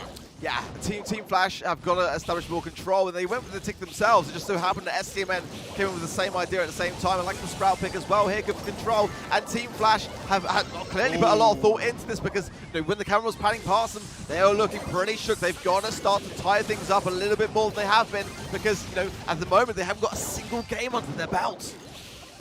A very active bounty game here. 6 kills, or 6 stars rather, for stamina. 5 for Team Flash. They do have the blue star, but that only matters should we find ourselves tied up, which we don't. And with a minute to go, it's anybody's game. It is such a close game. The blue star in favor then of Team Flash. That is a factor here, but the lead, though, is still with STMN. So they do have to go on the aggressive, but they've got to be patient around doing so. The Byron is a great thing to have when you want to go on that kind of push. And with a Tick, you've got a lot of healing qualities in regards to your star power anyway. So you can keep pushing forwards. OG there, realistically looking for the freeze frame or something to be able to push forwards with the clone. Just to gain some shots. So at the same time, Team Flash are being very cautious around that. Outraging him where possible because they do not want to feed OG. Scary stuff. Nobody wants to feed OG. Bobby, he's waiting here for the opportunity, and CZK is actually going to answer back. So with dwindling seconds to go, Team Flash able to take the lead, but a single kill on anyone. Actually, if they tie it, they still lose because of blue. Scythe gets the kill on a Bobby, but OG answers back. 15 is enough. And just like that, Team Flash say, we will not go quietly into the night. We will not surrender without a fight. Perfection. About time. Team Flash getting some momentum here, but is it too little too late? They've got to really come together now and think this one through. They've got a good, healthy start at just the right time, realistically. They're going to have to think this next come through equally with as much care. They are still under match point. It is not over yet. They've got to get through Bounty to have any chance of holding on in this competition. We're going to take a look at the last game, but I want to remind you guys about last night at that SK matchup where they looked real clean for the first 2 games, and then all of a sudden Tribe came and went, hey, remember who we are. So right now, STMN looked real clean for the first 2 games. Is this the beginning? I mean, you can't call it a comeback just yet, but is this the beginning of that?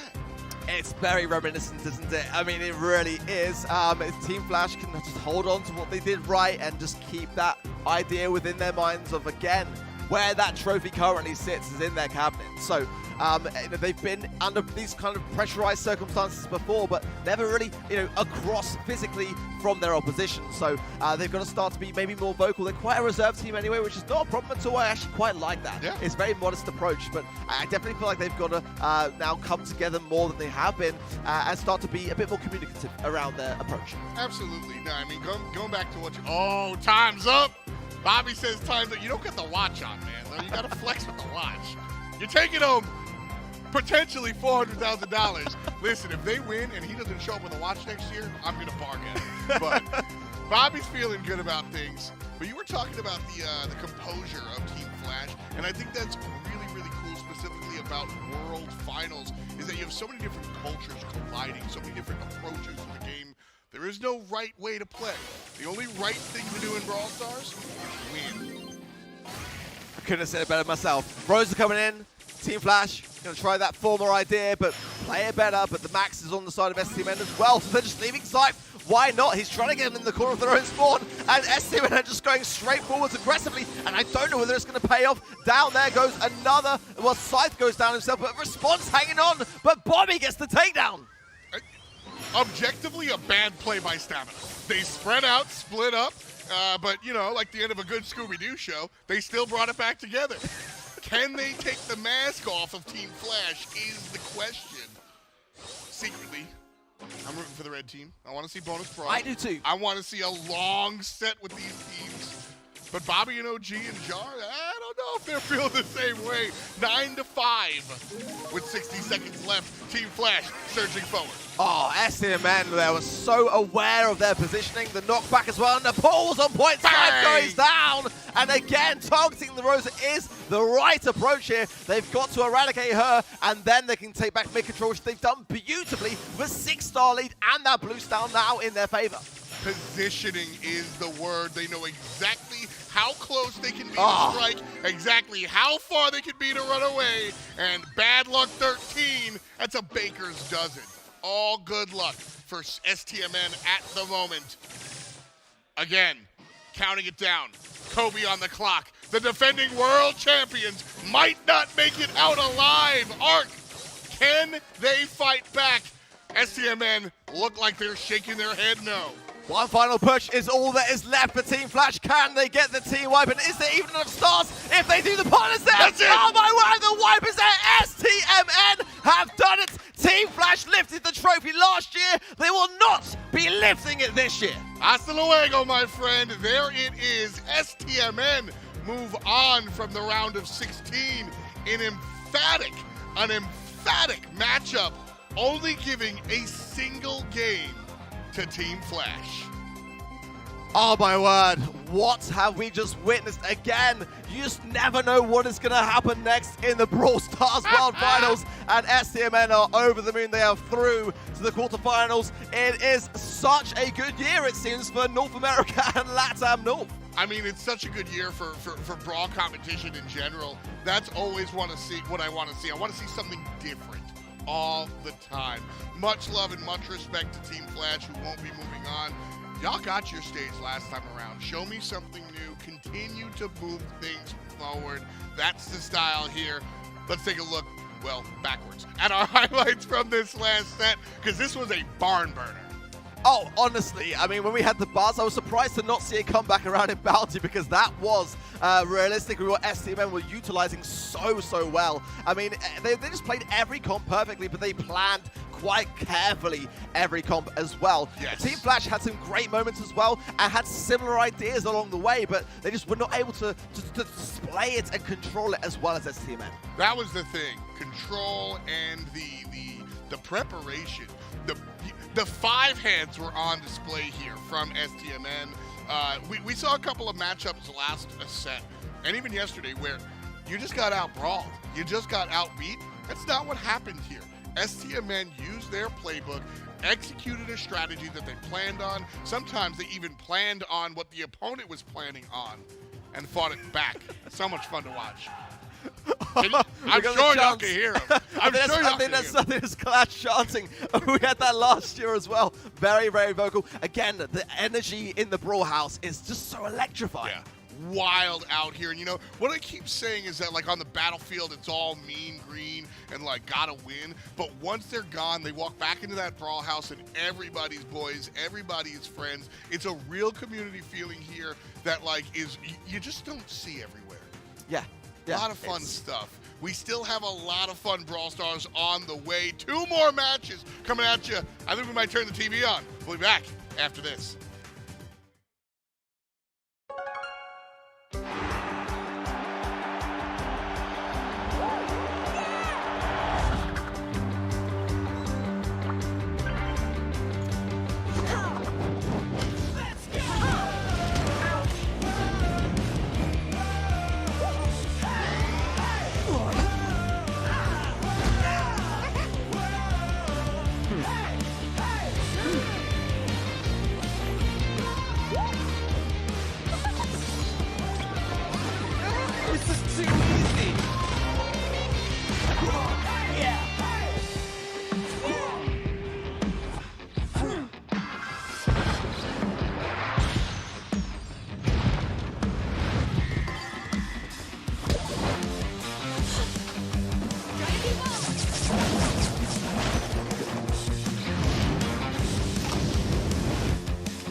Welcome back, ladies and gentlemen, to the Brawl Stars World Finals for 2021.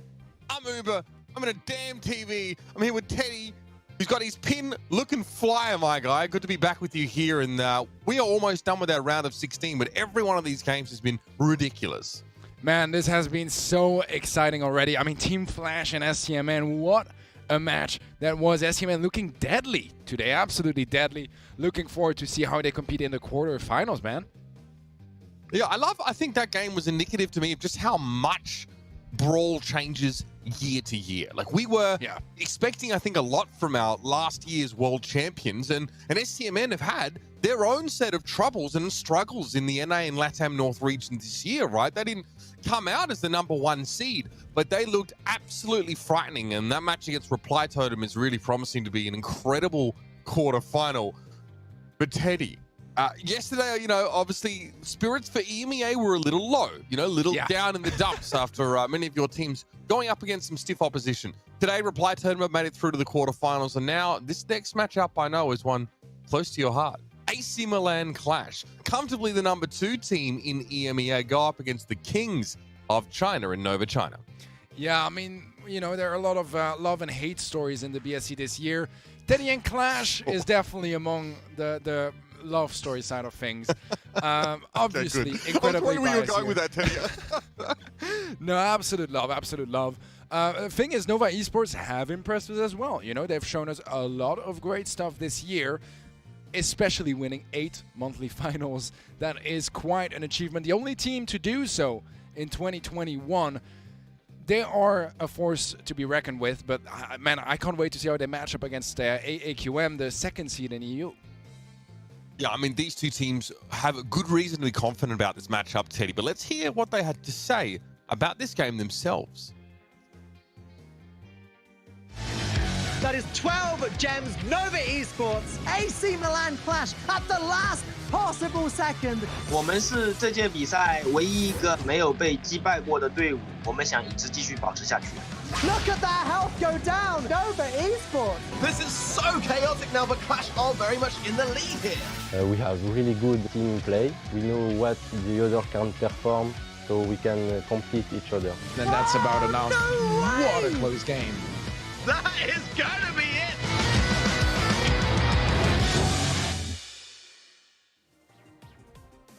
Both of these teams have had an entire year through the Brawl Stars Championship to hone their skills.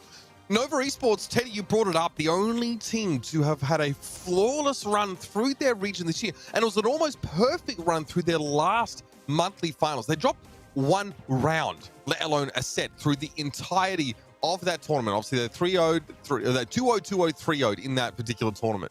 AC Milan Qlash, they come from the most competitive region in the world. EMEA is stacked. It's always very close. It's always competitive. We're talking about a team that's been able to take a monthly final win in a region that SK Gaming inhabited. That's pretty insane. Absolutely so. I mean, AQM has looked really good this year for sure. They've actually even attended 6 of the grand finals in the EMEA monthly finals. That is quite an impressive performance overall this year. They've shown how good they are with those aggressive situations. We have the bans coming through actually already. Tick and Gene. We will have Mech and Lola as well. It seems like bottom side is a little bit more meta oriented, so I assume that is Nova. And then Tick and Gene is very curious, but those are brawlers that we've seen AQM struggle with before. It is interesting though, because I think Dry Season is our bounty map, which is, I mean, I guess you could maybe expect to see a little bit of those here, but I mean, what a way to start this series off, Teddy. Minecart Madness, one of the most random and volatile maps in Brawl Stars. Here's where we begin, and Chaos already dominating that left-hand side on the Byron, of all things. Yeah, a very dominant start here from Qlash. Going to be able to collect all 4 first gems to spawn. And so far have a ton of control across the map. Super is available for Luna on that Piper to maybe open up a couple of walls. Reduce the amount of cover that Nova can work with. I mean, the composition for AC Milan Qlash here is the antithesis to what Nova are trying to do. It's extremely long range. It's extremely good at keeping Nova at arm's length with things like the nest eggs that Gia keeps deploying on that right-hand side. Sharpshooters, safe brawlers here for AC Milan Qlash. Great start for them now as, again, the Gale triggers yet another nest egg on that right side. 9 gems for Qlash. One more will mean countdown. But so far, they don't really have the control to achieve that just yet. Great pickup, though, from Aphelion on the left-hand side. They go for the pinch on OU. That's going to be a sweet kill as Aspartam is going down next. Qlash should be able to start the countdown any second now as they pick up the 10th and final gem. Yeah, and again, this sort of composition for Qlash, they don't want to give up this space too quickly. But again, they're very safe at range. Look at this. The Spartan is marked, by the way. Yeah, nothing he could have done about that. Gear just takes him down at extreme range. And 11 gems on Lenar. He's looking comfortable there. A very cruisy start here for Qlash. And this is something I wanted to bring up, and I thought we'd maybe get to it a little bit later on in the series. But, you know, Nova China don't have a whole lot of competition that's really their level in their region, as showed by how dominant they've been. So this is honestly their first real big challenge globally, and what a team to have to go up against, Teddy. Yeah, it's a huge step up. You know, they go from dominating their region. Look at those stats, man. Look at those. That's 6 kills, 0 death here for iChaos, playing a support brawler. I mean, that's incredible. 46% damage, man. He didn't look like a support brawler, though, in many of those situations. Those supers were not being used defensively at all. Yeah. Looking very, very confident there. And, you know, he found that first elimination on the left-hand side. And maybe just because it was Byron, Nova didn't quite respect that. They walked straight on in. Now I think they'll have to, they probably realized that, wait a minute, we're going up against a team that's been forged in the fires of adversity, extremely volatile region in EMEA. So Nova gets the ring to a degree, a slightly safer setup here without the Gale, of course. Still some short-range brawlers, though, and Aspartam still struggles. Yeah, so far, start is fairly similar to game number 1, as we have a lot of mid-control here for Qlash. iChaos so dominant on the left side, just a constant presence and a constant problem as he picks up a kill, followed up by a kill from Lena. And now Qlash have control to pick up some more gems. Actually, they're letting Lena pick up those extra gems. That's already 6. And that is giving too much respect to your opponents, too much space. As Qlash, they have 7 gems already in their pocket. I mean, it's astonishing that Lena was able to move up the middle of the map and take those 3 gems. The amount of control that Qlash are able to exert here with this extremely long-range composition, quite frightening. And Nova didn't really pick into a longer-range setup themselves. I mean, they took the Sandy here. Tara gets picked up. They're going to have to hope for a shock and awe moment, a big play with this Tara pull. Otherwise, they're in deep trouble. 7 gems still for Qlash, but they have 2 on their side of the map. Should be pretty easy to reach. Aspartam is trying to contest them, trying to create a bit of space for his teammates to make something happen, but he ends up going down. That's 2 kills now. Today, solo HP, that's the team wipe. As Lena closes things out, and Qlash start off yet another countdown. 10 seconds left, and I don't see how Nova Esports can interrupt this. I mean, Gear now doesn't really need to do too much. He can stay in the middle of the map. He's got the benefit of being a sharpshooter, but not being the gem carry. He gets to play a little bit more aggressively. A very one-sided first set there as Qlash starts strong. You know, Teddy, Lenar made a tweet the other day. He sort of tweets saying, you know, players that treat lands like a holiday with yawning emojis. You can see just how serious this team is. They're not here for fun. This isn't a holiday to them. They're here to take it all away. Qlash is one of those teams where their fun is winning, and they are going to do everything they can to achieve that. So far, it's working out amazingly. And what worries me a little bit here is that we're starting off with some modes where both teams are not necessarily the most comfortable. Minecart Madness, for Gem Grab, we'll have Bounty, we'll have Siege. Those are definitely not the most comfortable modes for those guys, but since 4 and 5 are where they really shine, Hot Sun, Brawl, we might get 2 there, maybe not so far. It's looking really good for Qlash, and look at that, same brawler, it's a mirror matchup, and it's just a world of a difference between those guys' stats. I mean, there it is. Lenar is like, yeah, comfortable. We're going to have a 3-0 here today. And you make a great point, Teddy. All of Nova China, especially Nova China, their best maps are at the end of the series. They don't get to play their best maps unless they can win on one or like a set that they're not good at, right? They have like a 92% win rate on Brawl Ball. Bad luck. It's the last set in this entire series. Hot Zone, yeah, it's the second last. You know, the rest of this one is looking fairly bleak for this team. Now, let's be clear.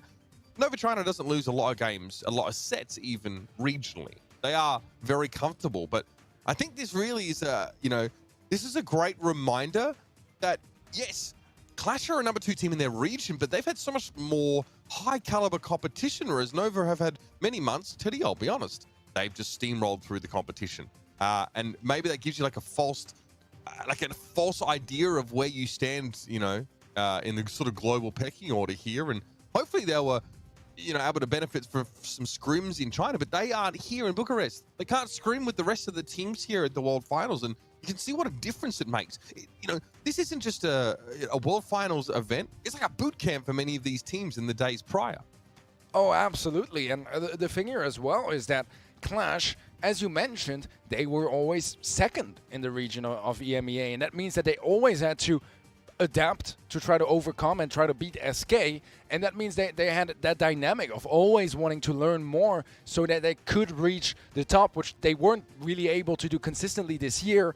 And that dynamic, that way of learning and of getting better and better and better over time, that's what brings you here and gains you that confidence. Whereas Nova, they were always sitting on the top, looking down, not really having quite as much to work on and to improve. And once the competition increases by, going out of specific regions and going to the international world finals, that is where that lack of experience can be very problematic. I can see Lenar there in lobby. He's just spamming the start game button. They're just waiting for Nova to select their brawlers. They are absolutely ready to go here. And again, we talk about how Nova China, very good Brawl Ball map. I think you pointed out that, the same could be said for Qlash. Brawl Ball is their best game type, and that isn't, it's not going to come up unless there's a tiebreaker set to be required here. But this is a shell-shocked Nova Esports right now, realizing just how scary the giants of the West have become. I mean, Qlash have played in so many, we call them El Clasicos, right, in the European region. SK Gaming were their sparring partner for so many of these. They made each other stronger. And now Qlash realized that SK's not here anymore. They are the ones that have to really carry the torch alongside Reply Totem for their region, with so many of their, their brethren teams being knocked out here. It's still a scary field. It's still a scary competition, but this is a Qlash that looks pretty comfortable being up there on stage. What a gear. This is what is he smoothing his eyebrows? Do people even do that anymore? I'm not sure, but something I want to just add up that you mentioned earlier, Split and Basketball being at the end, so Hot Zone and Brawl being the best modes for Nova, and they only get to play it in set 4 and 5. Yeah. The thing is, those are also the best modes for Qlash. And that is a huge problem for a matchup like this. When you're the underdog, ideally you want to get a bit lucky and have some game modes you're very comfortable with early on that are not your opponent's favorite game modes. And here, because it's so similar and Qlash overall on paper is the better team, there isn't that specific element where they stand a very big chance at taking that set. And that can be a huge problem getting further into this match. We'll see how Bounty goes down. It is Qlash's weakest game mode, so if there is anywhere where Nova stand a chance at gaining a little bit of confidence and momentum, this has to be it. But honestly, so far from how hot Qlash looked in that first set, I'm not even sure if they can do that. Let me pose this question to you, right? We got bans from Qlash of Tick and Jean. Do you feel like that's them trying to make their bounty experience a little more comfortable, right? Because a ton of teams like that, those two brawlers sort of form the core of a lot of common strategies on a lot of bounty maps, for example. Do you feel like that's what they're going for? I think this is one of those occurrences where it is just a very smart ban, especially for Tick, because it is a brawler that we see a lot played in mainland China. It is also a brawler that we see a lot played specifically by Nova. And as you mentioned, it is really a staple brawler of dry season.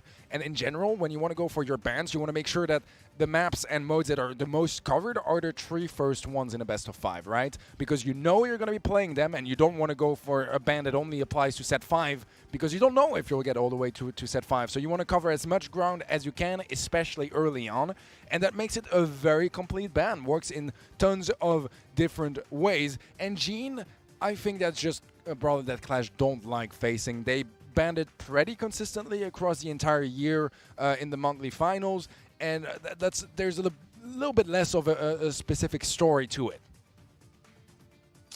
And I thought it was interesting with some of those safer brawlers getting banned out there. That meant that like the full breadth of sharpshooters was available. I think in our last couple of months in a few of the regions, a lot of teams were trying to ban as many of them as they could, right? Like Byron was attracting a lot of bans. Bell also, you know, just because they were so low maintenance and very effective playing, especially on like longer range maps here. But Qlash want to play them, as we've already seen on Minecart Madness here, especially the kind of map where if you have to move up, you can get locked in by a minecart just randomly spawning on your side of the map, and there's just not a damn thing you can do about it. So that composition sort of put Qlash in a position where they didn't have to commit to that degree at all. In fact, they kind of wanted to play slow and safe until Leonard just got given 3 free gems and really sped things up a whole. I think Qlash were ready to play like the long game, like the 10 to 9 kind of gem count, but you highlighted that Nova were respecting them a lot. I think they were really on the back foot after how that first round went, and realized just they were just getting slaughtered across the map. That, yeah, they maybe gave Qlash a little bit too much to work with here.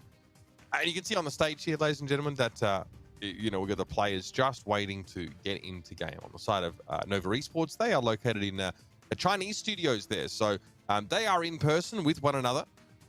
And again, for these two teams, we have a approximately equidistant server for them to play on. Just to be clear, obviously this is online for this particular matchup. So it has a slight impact, but you can see that didn't really affect, you know, a lot of these sharpshooters that we saw play, which are, you know, probably the brawlers that are going to most be affected by that sort of distance. But we're in, Teddy. It's time for dry season. That's the best fill I've got. Take it away.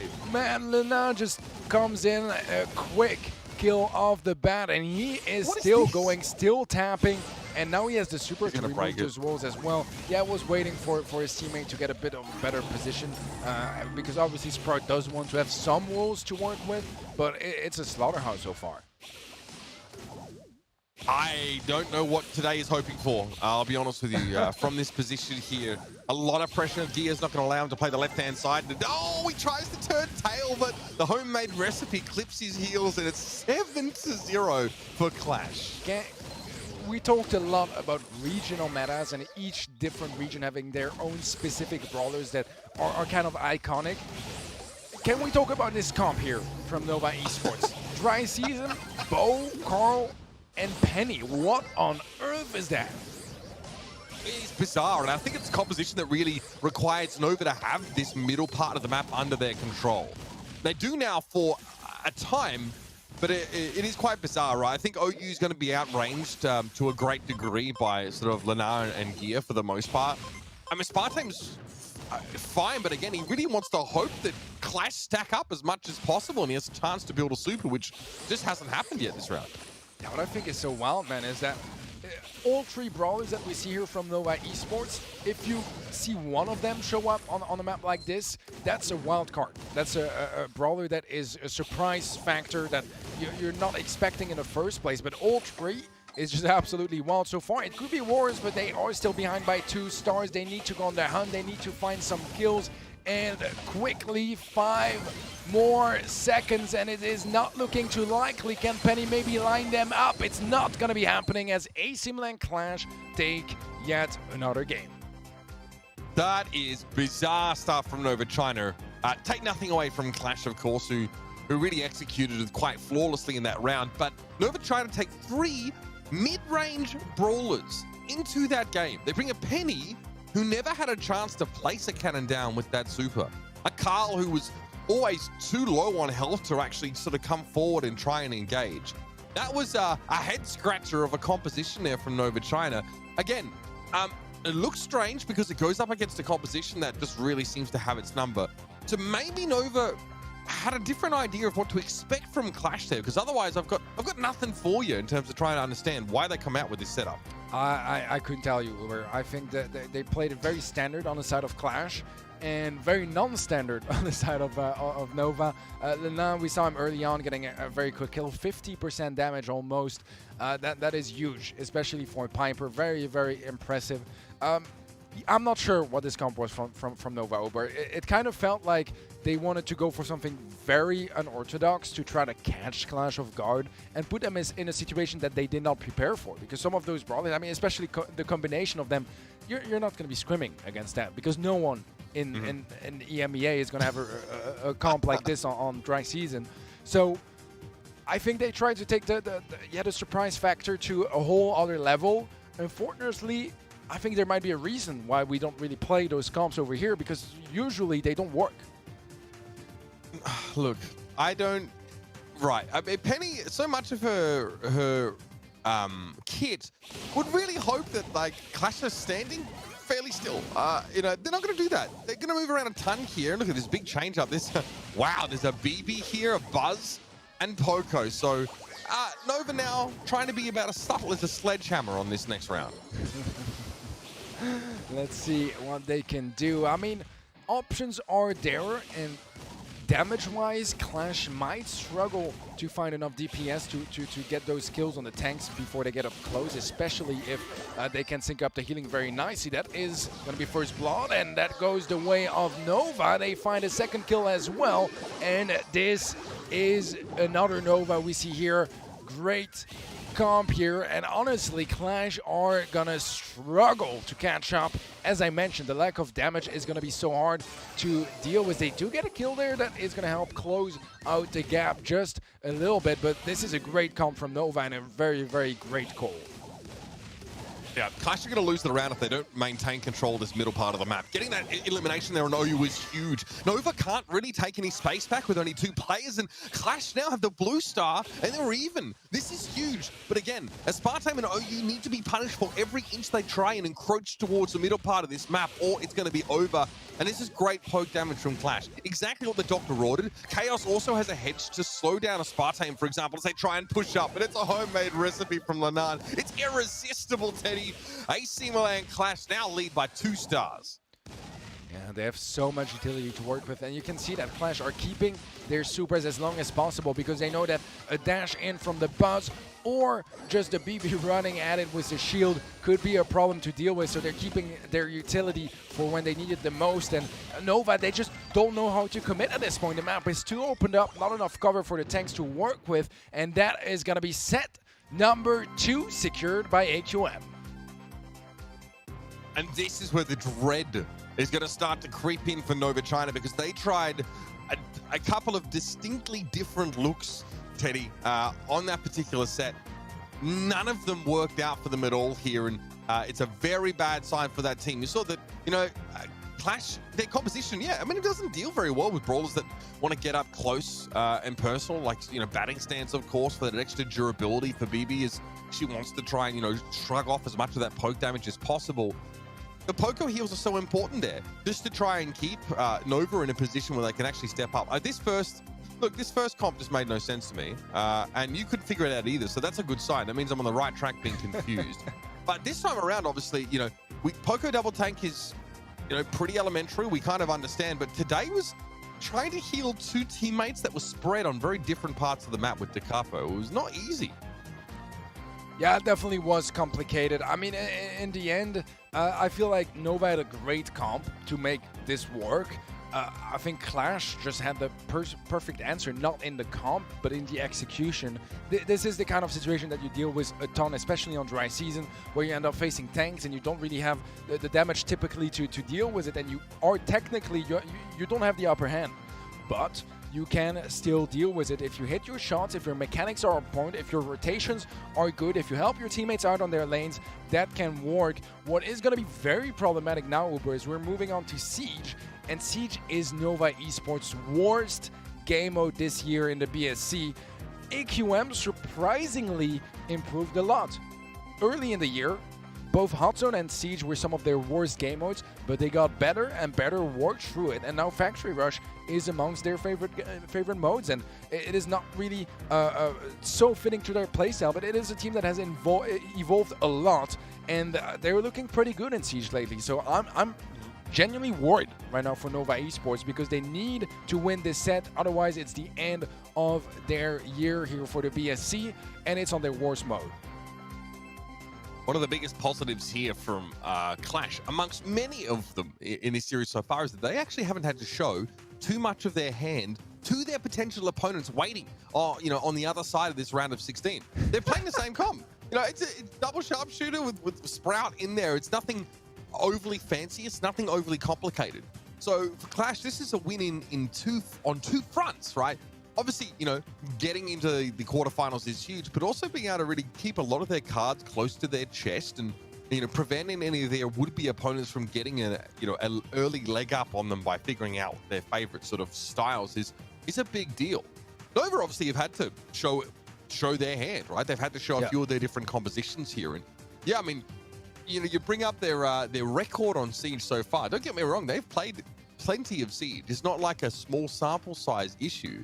And in a region that they normally, frankly, wipe the floor with their opponents, they're barely even on win and loss here. What's it? 13-12 is Nova's Siege record. So that says a lot when, your best map is 92%, your worst is 52%. It's a lot of spread there. And what a difficult situation where Nova have to mount their comeback starting with their worst possible game type against an extremely confident opponent here.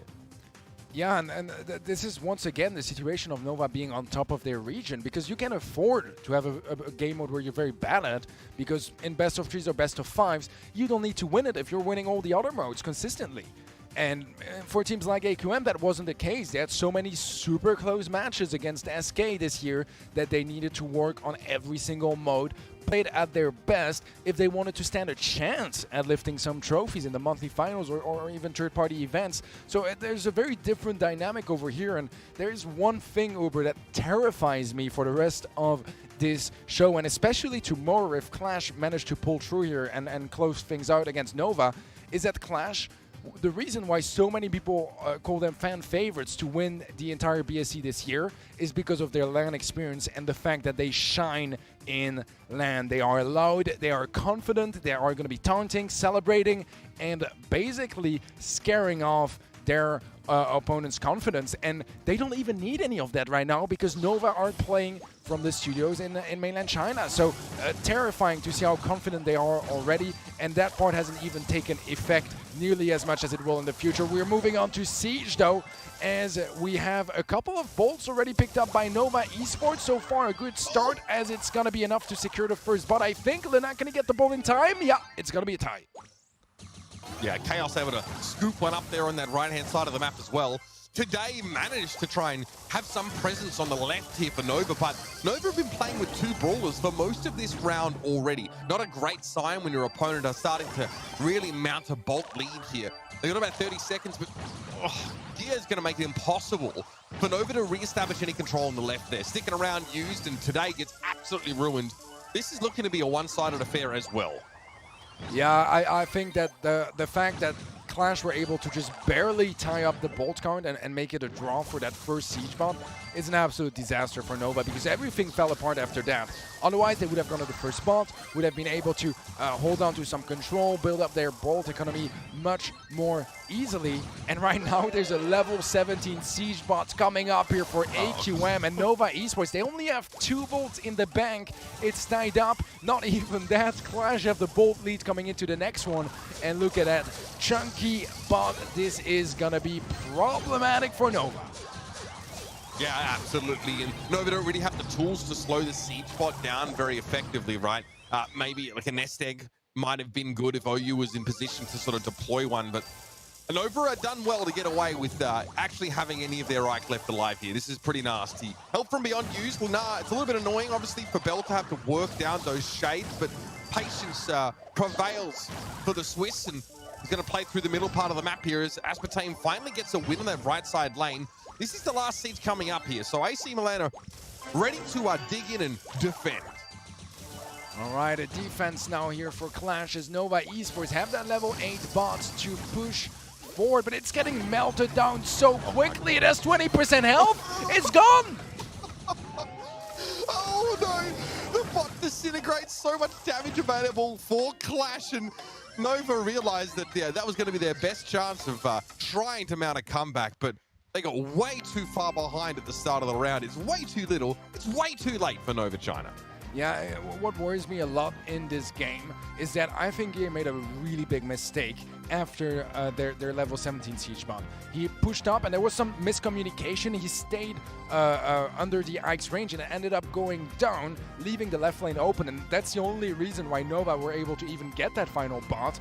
But despite that mistake, which I would call a blunder at this level of play, the defense was so absolutely perfect that Qlash didn't even have to slightly worry about that situation. Any other team, that would have been a terrible situation, not having that final bot. I mean, sure, they still need to deal quite a bit of damage, but it wasn't that bad. And Guy, despite that mistake, the rest of his game, he played flawless. Tons of damage, tons of kills, able to survive quite a bit, and overall just pulling off a great performance so far in this match. Yeah, I mean, he had a very classic matchup against the Tara on that left-hand side of the map, but he made it impossible for Today to scoop any of those bolts up. You know, using his super frequently and generating it just as fast there. I think he had about 7 bolts in that first part of the round and denying an entire side of the map away from Nova China. And things didn't look any better for the mainland China roster on the other side there. So, you know, look, if you're winning your lanes, you're absolutely going to win when it comes to Siege. And Nova got bundled out of that map unceremoniously. Yes, they managed to get a siege at the end there, but you saw just how ready Qlash were to sort of coordinate and deal with the siege bot. And here it is. The kings of mainland China are staring down an extremely early exit from the World Finals. Uber, this year, Nova Esports have not lost a single match. Not a single match. And this might be the first loss at the World Finals in the round of 16. That has got to put some pressure on them. And you can look at them and see that they are nervous. They know what might be happening at the results of this next game. And they are going to be giving it their all. They want to pull through. They want to start that comeback. But they have yet to win a game here against Qlash. Listen, I mean, this is where they're saying a rising tide lifts all boats comes from. You know, if you're going back to your home regions after the World Finals, regardless of your result, you want the rest of your region to improve along with you. You know what I mean? Yeah. You want to be dealing with quality opposition every time you play an official match. I'll be honest with you, Nova cannot say that. They cannot boast having a region that is deep with top-level teams. It is very top-heavy, i.e. them and maybe Trick of China, really, that were able to be a huge problem for a lot of their opponents. I mean, Qlash not only play in the BSC, right, but a ton of different, you know, different tournaments constantly, right? Yeah, there's KZO, there's ESL, there's so many opportunities for them to improve and go up against teams that are like as good, sometimes even better than them, right? I mean, you look back at the year that has been for EMEA, the reason why there were 6 teams that had a legitimate chance of being here at the World Finals is just because of that. You know what I mean? I don't know if any region can really say, oh yeah, we had 6 teams that, you know, could have qualified pretty comfortably. Even teams like LATAM, even regions like LATAM South, right, like our Brazilian region can't boast that kind of depth. EMEA is a truly unique region with the highest level of competition in the world, and that's why we were so shocked, Teddy, after some of their day 1 results. You know, they didn't display a lot of the prowess that they've been able to domestically. So today's a nice change of pace, I think, in that regard. Yeah, no, I could not agree more. I think you formulated things very, very correctly here. You know, for the entire year, we've been saying as well that EMEA is the most competitive region and so on. And although I still believe it's absolutely true, yesterday was a testament that what is supposed to happen on paper is never guaranteed to be executed that way. There is so much that comes to it. And also, you can't necessarily just, you know, represent a team just by its region. There's so much more to it, and individual teams can, you know, shine more than some other counterparts. It's crazy how much complexity there is this year. in each and its own region. I mean, man, it's been an absolute blast seeing how everything is colliding here. And guys, we want to know about your opinion regarding those predictions for every single match. If you guys want to get involved, event.brawlstars.com, let your voices be heard. Uber, Nova China, Nova Esports, this is the last team from mainland China still in competition, the last team that still stands a chance from making it past the round of 16, and the chances are looking pretty slim right now. Absolutely. What we can say right now, the reason why there's like a slight delay is that I think the teams here in the Chinese studio are experiencing some slight lag, and you know, we're looking to sort of rectify that in whatever way we can. I'll make it very clear to everybody. These two teams are playing from locations that are extremely far apart, and while they may have a server to play on that, you know, is at a midway point between them, it won't be quite the same as having them in studio right now. But as many people probably have already understood, there are still plenty of travel restrictions in effect globally that have made it unfortunately not possible for Nova to be at this Bucharest studio in person. But bear in mind, all of our Chinese teams were able to be at their studio domestically and are still there in person with one another. Hasn't really helped them much in this particular matchup. There's a chance we get a replay of that first round there on Siege, but you're right, Teddy. It is pretty insane to see this situation. We, you know, got to cover some mainland China games at times, and simply looking at the region, we could definitely admit, okay, their take on like the metagame's a bit odd. You know, some of the compositions they're playing look a little bit strange to the naked eye, but you know, there's a fairly high level of agreement in that region that's how they wanted to play, and they look, you know, very proficient mechanically. But here, I think, yeah, this clash of styles is not benefiting Nova Esports at all.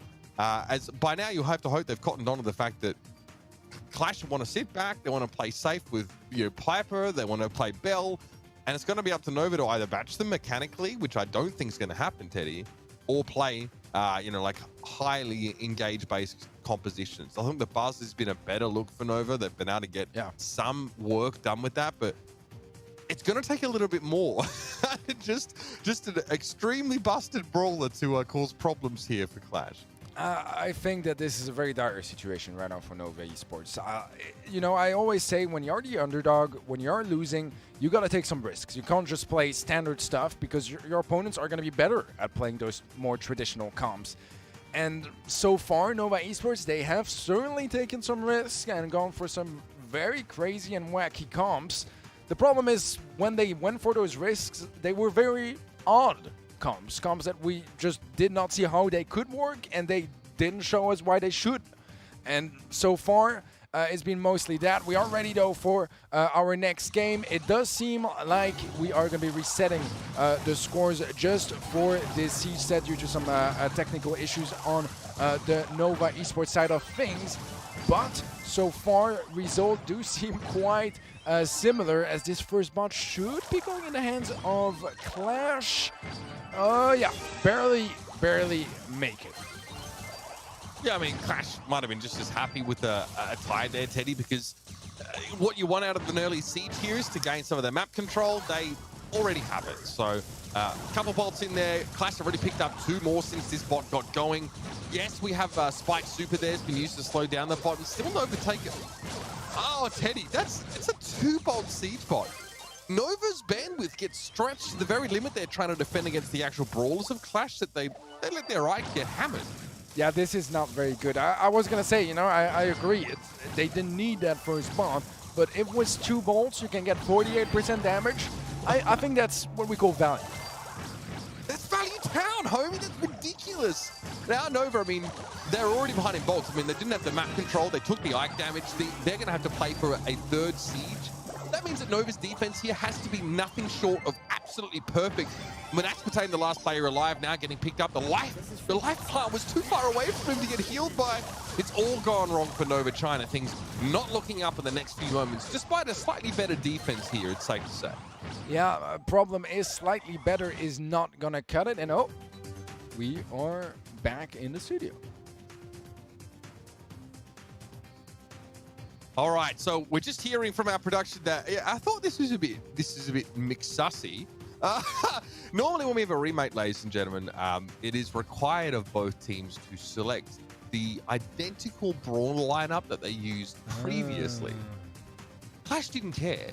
I don't think Qlash would care if Nova walked out with 3 buzzers at this point. They obviously went up. I mean, Gear's like, hang on. So yeah, obviously that was maybe not conveyed super effectively to the side of Nova China, who made some slight tweaks to their brawler composition. By slight, I think they brought a spike in when they didn't have one prior, I think. Either way, they will be required to go back and play with the brawlers that they initially had. And potentially, Teddy, they have to get spanked by a Qlash a 3rd time in a row in the same round. I think they like it, Uber. I'm starting to think they like it at this point. I mean, they just want to lose again and again. I mean, if that's what they're into, I respect it. I respect it. Listen, man, I mean, it's tough. I think, look, on a serious note, you know, I don't blame Nova for sort of, you know, struggling to figure out, you know, how to come up with a strategy to deal with what Qlash have right now. And I'd be, in their defense, I'd be pretty frazzled at this point as well, because not only are you trying to strategize against this team, but you're also, you know, you might be dealing with some slight technical issues on your side, which can make it a little bit hard to, I don't know, select the brawlers that you are required to play in case of a rematch here. But again, we've seen this a couple of times. Qlash, just as confident as they were before here, they probably would have been happy to let the result of that last round stand, to be honest. But it's in the interest of competitive integrity that we how do the kids say it? We run it back another time to make sure these guys are playing the right brawlers. So slap on the hand for Nova Esports. But like Teddy made it very clear, that pales into comparison to the punishment they've been receiving from Qlash so far. Yeah, I think you said it all, Uber. I really think you did. So far, I haven't seen the signs of life that I usually want to see to believe in a comeback. And that worries me from Nova. We haven't seen them lose yet. We don't know if they can lose. That's the thing as well, right? There are teams they've struggled throughout the year. I wouldn't quite call Qlash struggling, but they had some losses, some important games that they couldn't quite make this year, and they had to learn to deal with it. It's not the case for Nova just yet, and so far we haven't seen too many responses that worked out. We are back in technically game 1 of Siege. As this time around, we do have 2 bolts picked up by Nova Esports, but once again, this should be a tie, just like game 1. Yeah, and I think Qlash happy with this result. This means they can build up these bolts and just make that second Siege a little nastier here. Aspartame is struggling on that right-hand side. He has to match up directly against Gia, who obviously Spike is unbelievably high damage output. Life Plant also will help him just, you know, sustain against Aspartame, who just made a lane swap. Switching, by the way, into Rico Bell, so not exactly making life easier for themselves. No, certainly not. So far, Qlash looking incredibly comfortable, and just like the first game we saw in Siege, it's only 2 bolts in the bag for Nova, and that's a huge problem because right now there's a level 14, 15, maybe even more bot coming through for AC Milan Qlash, and with that you immediately associate a ton of damage. We'll have to see how they can deal with that defense on Nova Esports side of things, but we saw earlier they took 50% from a level 2 bot. Can they do better now against level 15? Yeah, the difference is that we have a few players respawning here on the side of Qlash, so they're not in position to actually add their damage to the pot on towards Nova's Ike. That actually means that Nova get to make a decent defense of it, and look, credit where it's due to Aspartame, who, you know, managed to find the elimination on Milan in the middle of the map to make it so, you know, he couldn't be there to damage Nova's Ike alongside the Siege bot. Still, Nova in a position where they have to take some risks to try and get some map control, and they've done that here by overloading the right-hand side of the map. But Leonard doesn't seem bothered at all. He just hit the super on OU, so, I mean, that battle is short-lived, and he knew it as well. He goes down, and here's an 11-bolter for our final Siege. Yeah, Qlash just played it safe. You know, they knew they didn't have the manpower with the first Siege bot to really commit. They just went back, waited for control, got bot number 3, and that's how you won games consistently in Siege. Getting that final bot is the safest way. This is finally gonna be match point here for AQM. Gear's like, wait, hey, admin, let's run it back again. Hey, one more time, for old time's sake, you know? Look, I think that was a better look for Nova China, I think, overall, but still not remotely close to being good enough there. No. The buzz, I mean, oddly enough, it was the buzz that Nova were forced to play because that was, you know, a brawl they used in the first place, and that's why we had to reset. Who got them the most success? Aspartame able to, at times, aggress toward Lenar and, you know, Buzz versus Bell up close. You kind of know how that one's always going to go. The problem for Nova is that was really the only lane or the only brawler that they were able to affect the game with, right? I think the Tara got completely ruined, you know, in that situation. You see how close Nova tried to play on that left-hand side lane at the start of the round here. I mean, Chaos doesn't care. He's playing Rico. He sat there. He's got bouncy castle. He knows he can heal up if he needs to.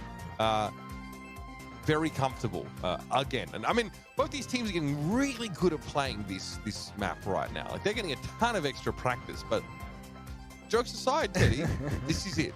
This is it for Nova China. There are no more chances now. They've run out of lives. All eight of them have been used. Yeah, well, this best of 20 Siege set might be coming to an end soon enough, as it's looking already like Qlash are definitely securing that first bot here. And with a match point in hand, that's just such a scary situation for Nova. They haven't picked up a single gold yet, and we've seen earlier they struggle at those retakes. Yeah, I mean, the fact that they don't have a siege bot Nova also isn't going to help things here at all. They are going to have to back up here and siege control. Dia, obviously, has been very comfortable for the entirety of this set, right? That spike play on the right lane, there hasn't been a pick that Nova have been able to make to put any pressure. The hedge here is pretty big from OU. Obviously, it forces the bot to take a more circuitous route to get to the Ike, but it's still a solid 20% there for Qlash. And they don't look like they're any closer to giving up this map control. Lenar is feasting on bolts in the middle. I like Sprout on the left-hand side. I think it's been providing a lot of value, a lot of control for Nova, but so far it's not good enough. Once more, Bob is going to go to AC Milan Qlash, and Nova Esports bolt economy is as bad as it's ever been. Just a single bolt in the bank, and that's a huge problem when they haven't been able to get a single successful retake so far. Trick shot there on the left side for Aspartame, able to win the lane out. The timing of it means that at least he can protect his Ike from direct damage from Qlash's brawlers. But it's still a fairly hefty Ike, and he's still able to do a ton of damage here. So this has to be it. Nova, it all comes down to this. They're already home, so they don't have to go home disappointed, but they'll be disappointed if they can't make things happen now. Today tries to go forward with the gadget, but Lenar's able to stave him off regardless. It's 4-1 here on Bolts, and OU needs to hope that there's a lot spawning on his side of the map, because Gia is going to be returning to the fight in a moment, and he's going to be pretty mad about it. Chaos is not being shifted from the left, and it's over. Nova Esports are going to be facing down a level 7 siege bot, and it's the realization, the dread, that they let their chance here in the World Finals go begging.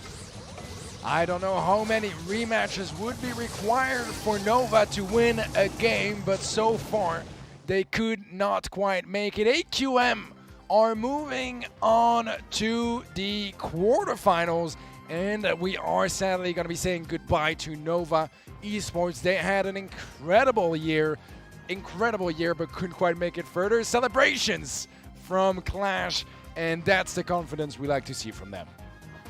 Yeah, okay. I did wonder why people were wearing shorts in the studio there. It looks like maybe a little bit sweaty for Qlash, and I'm not surprised to hear that, as this is the team that has been taking things pretty darn seriously. Who was it, Dr. Strange, that said like there's 9 billion different timelines and only one of them resulted in them winning? I don't think any of them would have resulted in Nova China being able to win things there, Teddy. I don't think so either. I honestly don't think so either. I mean, this was an incredibly dominant Qlash. Kind of how we expected things to go. Maybe not that dominant, but I mean, you love to see it, man. You love to see it. I mean, especially for me as a EU guy, I'm happy to see EU doing well today. You know, yesterday kind of left me on a sad note, but they did redeem us. They did redeem us, and they did so with style. Absolutely. Yeah, I think it was Ark that tweeted he wished he had more time to console people. I'm like, okay, well, you're there to cast, bro, but I kind of get it. I'm sure there were a lot of long faces from the European contingent yesterday, but today, sunny skies, at least for this particular region. Maybe just not the teams that we expected to make their way through, but regardless, the EMEA region still has strong representation here. Obviously, that last set, we had that played about 70 billion times, and Nova obviously not able to make much happen. We saw the Kyle make another appearance there in that last round, and he was about as impotent as he was when we saw him brought out on dry season. Yeah, no, certainly. So this also means goodbye to region, right? Mainland China have no more representatives in the World Finals. Every single of their teams did get knocked out here in the round of 16. Very sad for all of their fans, of course, but leaving tons of possibilities open for some other regions. Interesting turnaround so far in the World Finals. I think today has been a bit more predictable than yesterday, for sure. But the MVP is coming true, and it is going to be no one else but iChaos. And honestly, his Rico set on Siege was incredible, and I can 100% agree with this decision. Absolutely. Just dominating the left-hand lane of that Siege map, and Gia molding because he wasn't even up for the vote, apparently. The spike play from him this series was also fantastic. Everybody on Qlash looked really good. Lana obviously playing this very aggressive Piper up the middle of the map in many cases. It's a confidence and this swagger that we've seen from Qlash that's going to serve them well, because their next matchup is against either the best team in Japan or one of the best teams from that LATAM South region, right? It's Aphelion versus ZETA Division in our next matchup, which is going to be incredible for a whole bunch of different reasons. And hopefully, Teddy, a little bit closer than this one. But if you're wondering, or maybe you think at home you have a good idea about how these matches are going to go, you can head over to event.brawlstars.com and make your predictions. Earn yourself some of that nice currency. Don't be like Ark, getting them all wrong. Obviously, head over there, of course, and make your vote heard, because we do show your predictions. Ladies and gentlemen, stick around. One more game left today. An absolute banger to round out the round of 16. Before we get there, take a look at this message from our sponsors. Hey guys, I am here with Team Stamina Esports right now, right after their victory. I'm here with Toonie, I've got Bobby, I've got OG and Czar all with me. Guys, you took down Team Flash, a team with some of the ex-world champions, in a 3-0 victory. So Bobby, coming to you first, how did that feel? I mean, it felt great. Obviously, we were pretty confident going into it, but they're world champs, so you know, I was stressing at least a little. Only slept 2 hours last night, but very happy that we got the sweep. 2 hours of sleep means a clean sweep for Stamina. See what we did there? No, but OG, there was something that you had said to the camera as soon as you won. I wasn't able to catch it, but what were you saying? Because you were mad dogging the camera and saying something there. It's like a meme going on Twitter. I said, come to LATAM, because the LATAM people are very proud. So it's just like going around Brawl Stars Twitter right now. So I love it. Can you explain it to some of the people who are maybe just learning about the Brawl Stars scene? Yeah, so like everyone from Europe kind of said like LATAM's like a trash region, but then Europe went like 0-3 first day, so they're all like saying, come to LATAM. So. Hey, speaking about that NA-EU rivalry, what do you think about NA's chances this year at the Brawl Stars World Finals? I think we got really high chances because, all right, really high chances. I mean, we've been practicing the whole year and we've been doing really good, like in the tournaments, like the most two consistent teams. So, yeah, I really feel like we have a really high chance of winning, like NA. It's just proving the point. Tribe NA beating SK Gaming, the favorite, so we have a chance. NA's got their shot this year. And Toonie, I know that you weren't on the stage with them exactly, but I understand that you were supporting them from the background. Yeah. So I was kind of helping with the comps, figuring out what we're going to run, and I was also kind of like strategizing with them mid-game, figuring out what they're going to do during the game to make sure they win it. Love it. And you guys play, let me check, you guys are playing Totem. Yes. So you guys are playing Totem in the quarters. We saw that they also had a very clean match themselves. So what do you think about them as opponents? I mean, they're really good. They have a way different play style than what we're accustomed to. So when we go back to the hotel, we're going to try and, you know, get some things together, figure out what they're going to play, figure out what we want to play, and we'll see how it goes. Great. We're going to see how it goes in the quarters. Guys, thank you so much for speaking with me, and best of luck to you all. And that's it for us here. Welcome back, everybody, to the Brawl Stars World Finals. First of all, big shout out to OG for explaining the "come to Brazil" meme without incriminating anybody. That takes a lot of effort, mate. You're a smooth talker. You know what? They should get rid of the TV and just sit you on the couch. But he's got games to play still, ladies and gentlemen. And Teddy, we've still got games to cast. We've got one of the most exciting teams, in my opinion, from that LATAM South region going up against Japan, or East Asia's finest ZETA Division. Yeah, man, this is going to be an incredible match here. And we are back at two teams that are here on site as well. I've missed that atmosphere, man. You hear them screaming, you hear them taunting at each other, and I'm all for it. Quick look at our bracket, everything that happened so far today. Totem was a clean sweep against TIG, another clean sweep right after, as STMN knocked out former world champions team Qlash, and AC Milan Qlash was the third clean sweep of the day, taking out Nova Esports.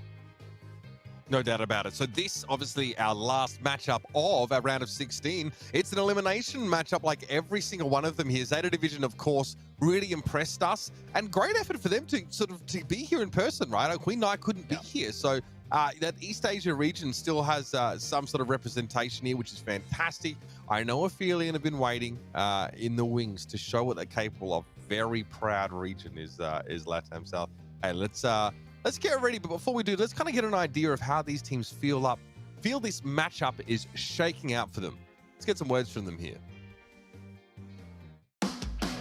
Aphelion, take it. ZETA Division once again reign supreme. すごく自分たちは攻撃的なプレイスタイルで、自分たちのいつものプレイができたら絶対に勝てるなっていう自信があるからです。Just nestled deep within enemy territory, and it's going to be ZETA Division.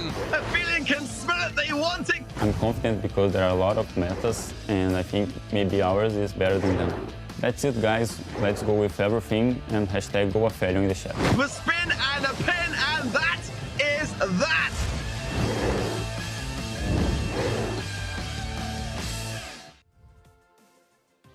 And there it is, Aphelion Esports and ZETA Division are on stage, and they are ready to roll. This Aphelion Esports roster, we sort of talked up Qlash for the same reasons, Teddy. Hailing from a very competitive, very proud region here. Again, they've had some great competition across this season of Brawl Stars Championship. A lot of the time, this Aphelion team has clashed with INTZ in the monthly finals in their region. So this is definitely a team who's used to going up against the very best of what their region has to offer. And you could say the same as ZETA Division. People aren't familiar with the name, Teddy. They should remember Team Jupiter, who are absolutely dominant over in that East Asia region. Another competitive scene. Both of these teams definitely should have high expectations for themselves. Let's talk bans, though.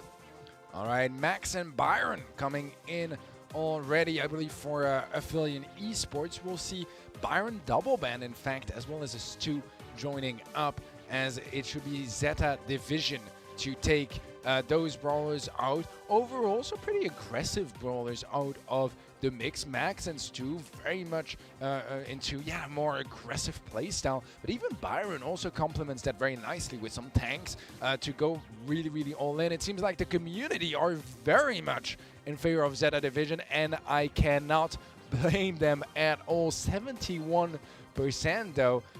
I think that they are pretty heavy favorites coming into this myself.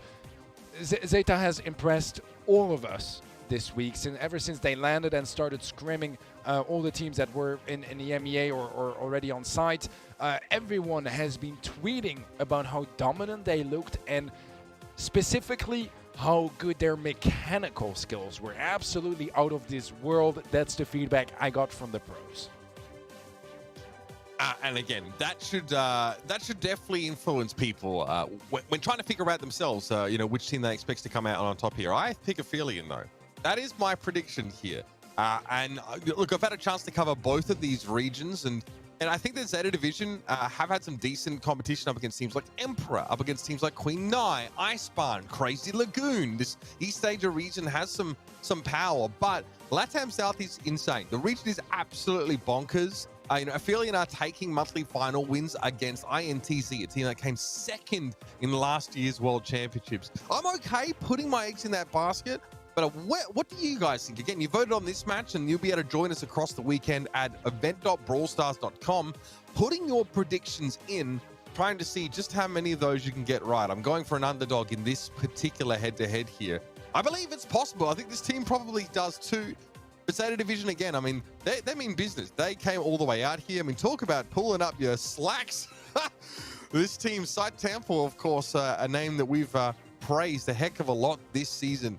Ready to perform alongside the rest of his teammates. Teddy, I'm excited for this game because this is two regions that couldn't be more far-flung, couldn't be more different in terms of their approach to the game. And ZETA Division I think the rest of their region doesn't really come close to their level of aggression. This is a kind of team that loves to get in your face. They love to play a lot of Sprout, especially. Move up and take map control. That's really been the MO for this ZETA Division team. I am a little surprised that so many people think that Aphelion are an underdog, but I see you join them, Teddy, so there must be something to it. I honestly, I think they're a big-time underdog coming into this match. But that also means less pressure. That means less expectations. And sometimes, when you have a little bit less to lose, you can find something deep inside of you that can drive you to play out of your mind. And that's what I'm hoping for them. I think they will need it. So far, from most scrims and most feedback I've had from other pro players, they weren't the most convinced. But you never know. We've had underdog stories yesterday. We've had plenty of them throughout the year. This could be their chance to make a big impact in the scene here, but we are ready to start Aphelion Esports versus ZETA Division. All right, so we have Lola's here playing the off lanes. Intensai is, oh man, look at him. This aggression, this is what I mean. Moving towards the middle of the map, making it really hard for Aphelions Piper to actually do anything with that space. Kaiser was forced to use a life plant because STMN gets him with a big hit. All right, so far no damage on save just yet. This is something to be expected, as usually teams like to start a bit more passively, feel the pace of the game before going in aggressively. Super is available for STMN if he wishes to remove that cover. So far, he's enjoyed keeping it, as it is pretty useful in his spot, but now he's low HP, wants it out of the way, as he is gonna give them back that center control. Actually, they got one tap off on that save, so for now, ZETA is gonna be leading by 4%. VTZim really has to do something big here. He's up against the Colt, and Achapi's going to be one of the most dangerous if he's allowed to get remotely close to Aphelion safe. That Bullet Storm will make short work of it, to be sure. Achapi actually makes a lane swap, so this puts Tensai up against VTZim. Even though Tensai was having quite an easy time with things, he opts into the mirror, and Kyodog finally wins that Piper 1v1. Right, so far still not all that much damage on save, all things considered. The clone is out of the way here, VTZim not having that to work with anymore, but look at that, that's going to be damage pouring in here as Chappie and STMN are able to clear out the mid and the right lane. Tensai joins up as he clears out the left side of the map, and now things are starting to look much better here for ZETA Division. No need for ZETA Division to rush things here. They have a pretty comfortable lead on the safe. And a lot of that, of course, came from Achapi, who was able just to get damage over the course of this round to put ZETA Division in a commanding spot. Eventually, Aphelion are going to have to go forward, and this might be the trigger. VTZim finally able to win out against Tensai in that mirror, and now makes his way up on the left-hand side. It's doable for Aphelion, but they're going to have to all in the safe. Yeah, there is some damage coming through. It's not nearly enough just yet, but it's getting closer and closer. 3 seconds left. It's only a couple of percent, but it's not going to be enough here for Aphelion, and ZETA take the first game. Yeah, huge there. I think it was Tensai actually body blocking for the safe, making sure that ZETA Division were definitely going to win the race. I'll be honest with you, Teddy. Already, I'm seeing a bit of a gap in the middle of the map. This Piper diff from STMN was really making life hard for Aphelion. Yeah. Kyodog, one of their star players, one of the catalysts for their success in their home region, is getting dominated. Yeah, I think that I mean, you see it here from the kills, right? And the DPS in general, 1 death only for STMN. That's a 6 KD compared to the 1 KD from Kyodog. Absolute Piper diff. I think you pointed that out very rightly, Uber.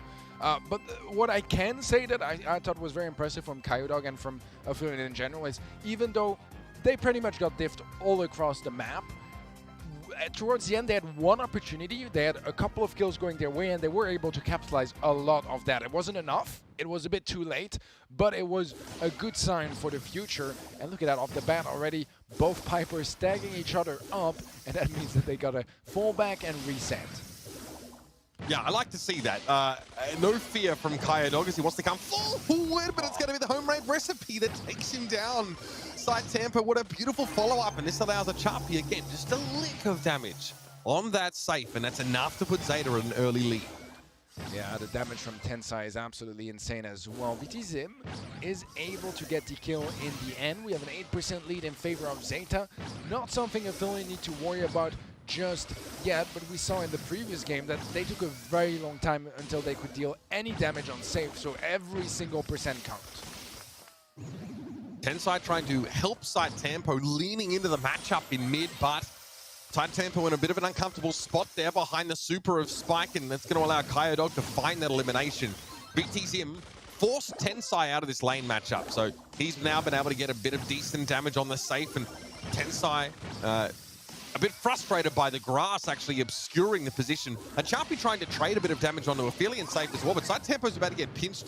Great use of the super to get out of trouble. Yeah, I'm not sure if Tensai maybe had some technical issues earlier. He was kind of just sitting in a bush for quite a while. Not entirely sure what is going on over there, but this, for the most part, is looking much better for Aphelion. Zeta are quite a bit behind at this point. Kyodog though gets caught there, doesn't see Tensai and Side Tampo coming for him as he tried to pressure a Chappie out of a position to put a lot of damage on the safe with Bulletstorm. Kyozera down though, VTZim realizes with only about 40 seconds left, he's got a good chance to get a decent chunk of damage on the safe with the Megalomaniac clone. A Chappie can't really deal at this range and has to use the bushes for safety. Nice gadget from VTZim there, making sure he can stave off the damage. And this is the Aphelion I was looking to see, Teddy. They go deep. A big commitment to eliminate the safe. I believe, though, Uber, that there were indeed some technical issues on this side of Zeta Division, so I think that this might end up being a rematch. Not entirely sure just yet. We'll be waiting for confirmation, but I wouldn't call it a game just yet here for Aphelion.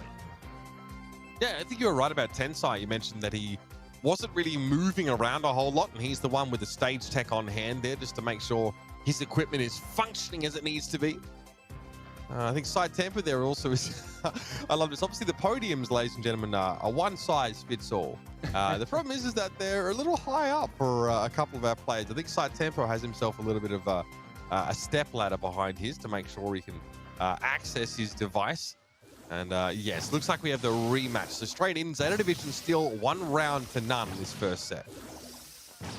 All right, back to that Piper matchup mid that has been the most exciting part of this set so far. I've been loving the Lola matchup quite a bit as well.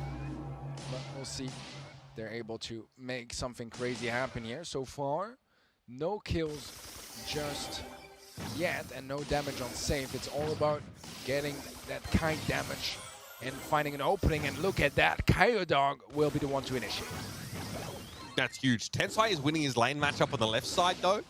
VTZim struggles, but Kyozera is able to double back, and that's because of Kyodog getting the elimination of Side Tampo earlier on here. But now Side Tampo is able to come back, get the Piper div, and return to the fray, destroying some of the cover here that Kyodog has been using. I love the team play from Aphelion here, doing a very good job at helping each other out on their lanes, making sure that there are no weak spots in that defense. And once they figured everything out, they're able to go back on the aggressive and start dealing some more damage. 9% lead right now for Aphelion, slowly starting to get further deep in Zeta Division side of the map, and look at the damage pouring through on that save. That's a massive lead they've built up. No one is doing anything about Kyodog there. You see, Chappie realized that he had to go on a reconnaissance mission just to try and eliminate the enemy Piper.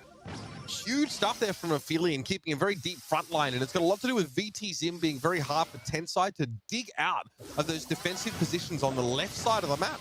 That just gives Kyodog all the room that he needs.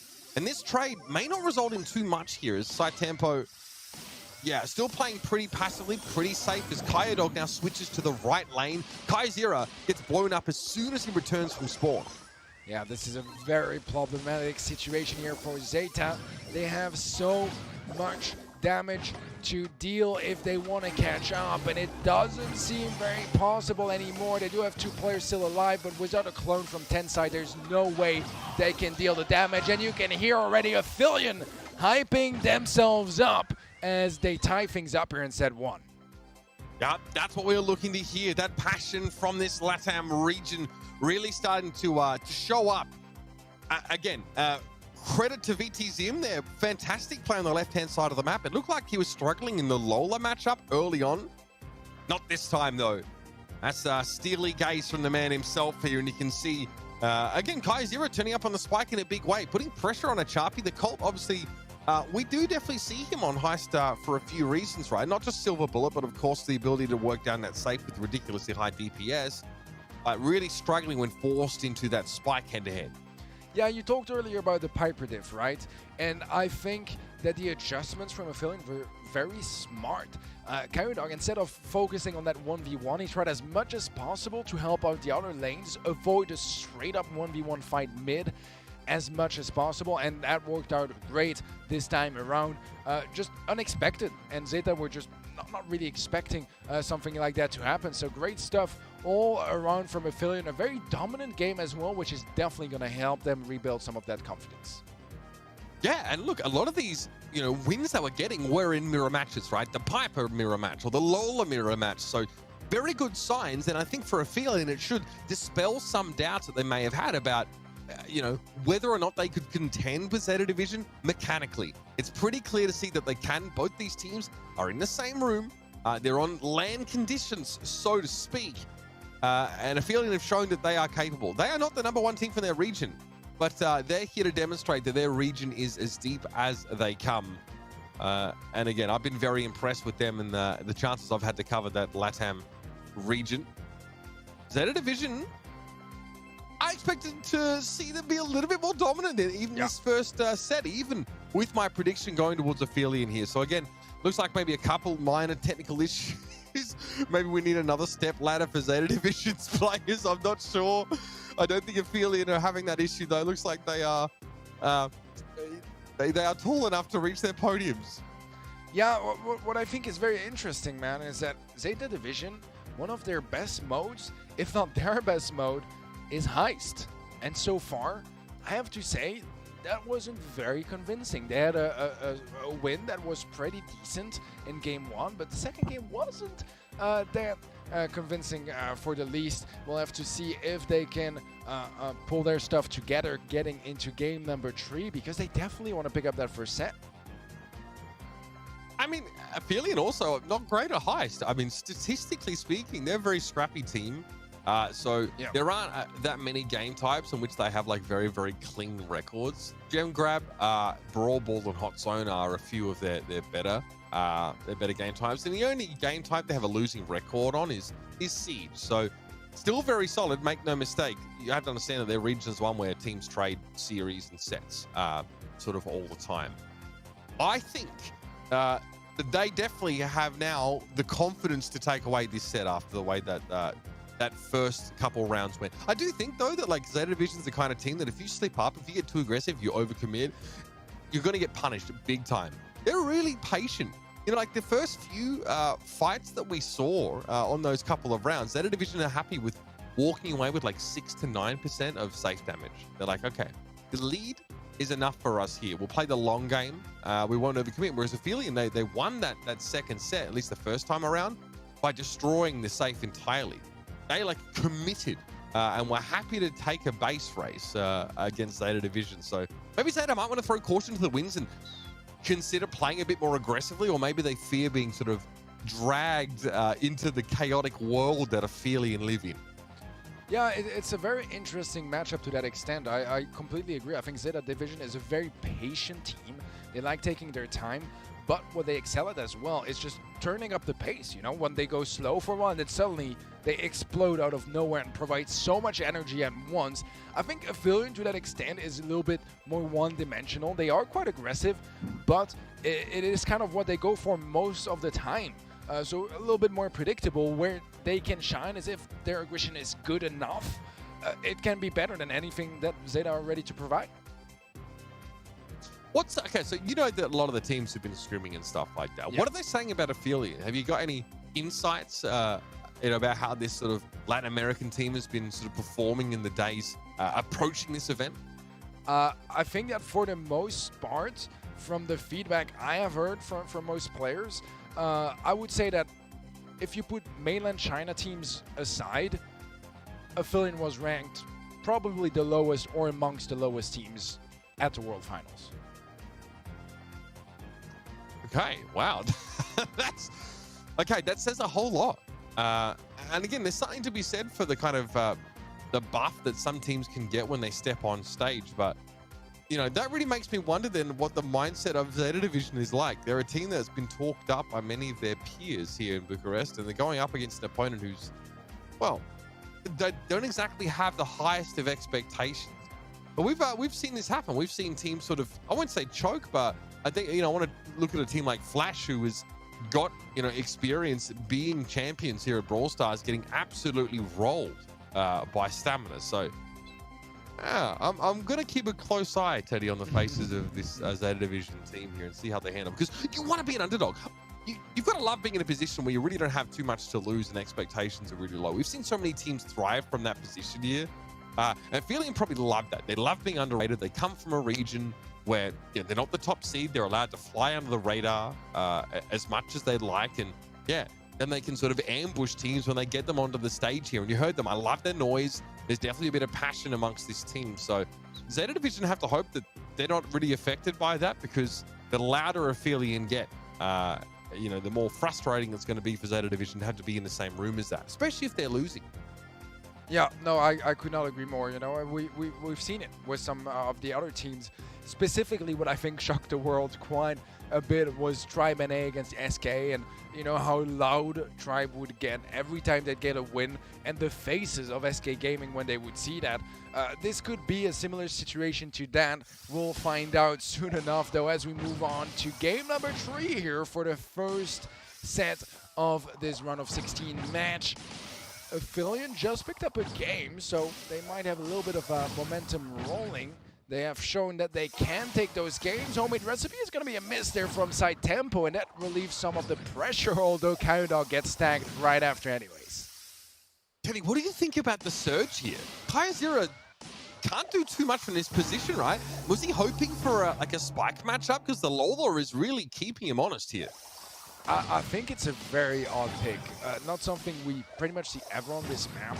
The struggle is going to be reaching level 2, 3, and 4. As a level 1, he is very, very weak. Goes for the TP now and will get some damage down. Unlocks at level 2, and that is a great opening. It's all about patience, but it is a bit of a risk because you're not really getting too much value until you go in for that TP. And look at that, another kill flies in, and Aphelion are starting to push forward. Aggressive Shadow from VT Zim, and that is going to help deal some damage and take the lead for now for Aphelion.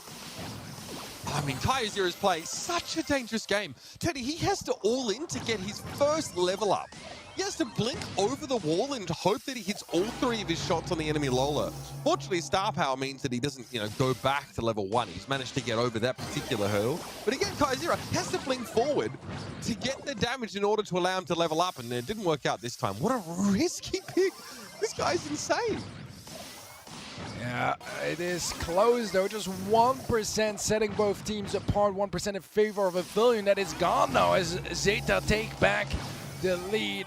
Cactus tanks a couple of shots. Kyodog is 1 HP on the bottom side of the map. VT Zim very low HP as well, and he just used his super as well, which means that it is not going to find any value as he falls, and damage keeps pouring down on that blue save. ZETA Division are putting Aphelion in a very tricky situation. Yeah, I mean, Zero's finally been able to push up here on this surge, but it might be a little bit too late. Tensai is really starting to lean into this left-hand side, and Kyodog realizes that they've fallen too far behind, have any chance of catching up in this set. Heist will go to ZETA Division.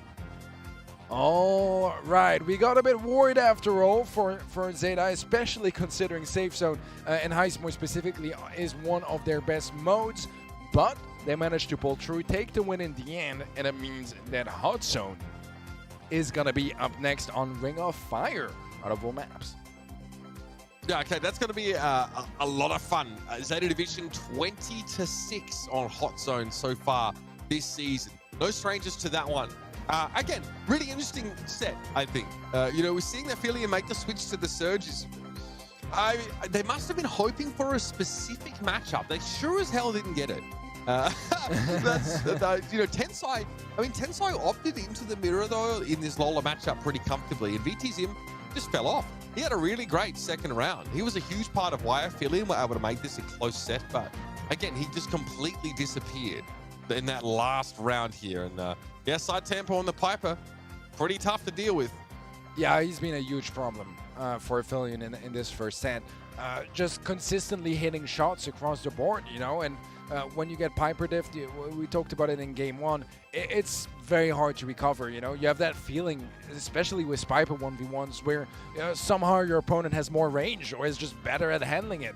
And truly, this has been problematic for them. We'll see if they can deal with some of that. Piper could be an option on Ring of Fire.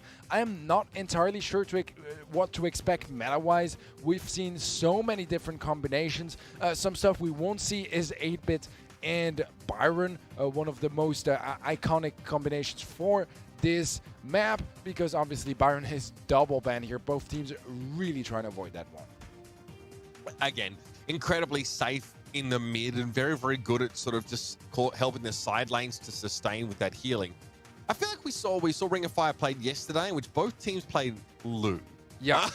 So I don't know if there's really a defined meta for that one yet. That's very much like a random game kind of approach, or what I would expect from more random games. A lot of teams have tried to play, Tara on this particular map. They've tried to make a lot of use out of Crow, even, of course, as slowing Toxin can be pretty important, but that consistent poke damage, the healing, reduction or prevention rather, and constantly revealing people seems to be very desirable. We've seen a bunch of teams also just play Pam, right? Yeah. Try and play like tanky setups that are hard to shift off the point. So we've seen all sorts from these teams. I don't think, though, that Aphelion are really the kind of team that will want to just play poker double tank or stick a bunch of that in the middle part of the map. But there are still healers available in lieu of this Byron ban.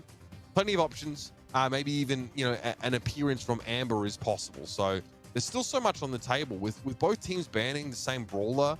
That means there's even more in the pool available here as Aphelion look to strike back quickly after showing a little better backbone, at least on Heist. Yeah, I could not agree more, Uber. I think Lu was a very good shout as well, because I particularly saw a lot of teams scrimming with Lu on this map.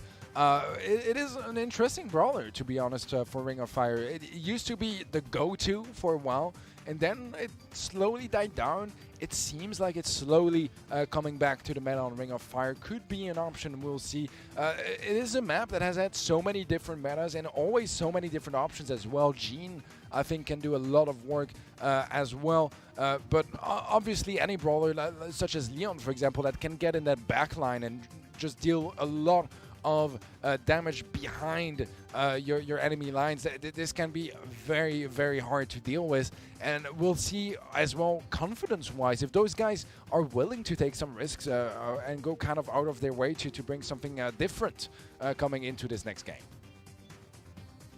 Yeah, interesting to hear that so many teams have been sort of scrimming Lu. It's almost like we've come full circle in the metagame when it comes to Hot Zone, or Ring of Fire specifically. I think it's quite unique in that it only features one Hot Zone, whereas other maps like Split and such are a little different there.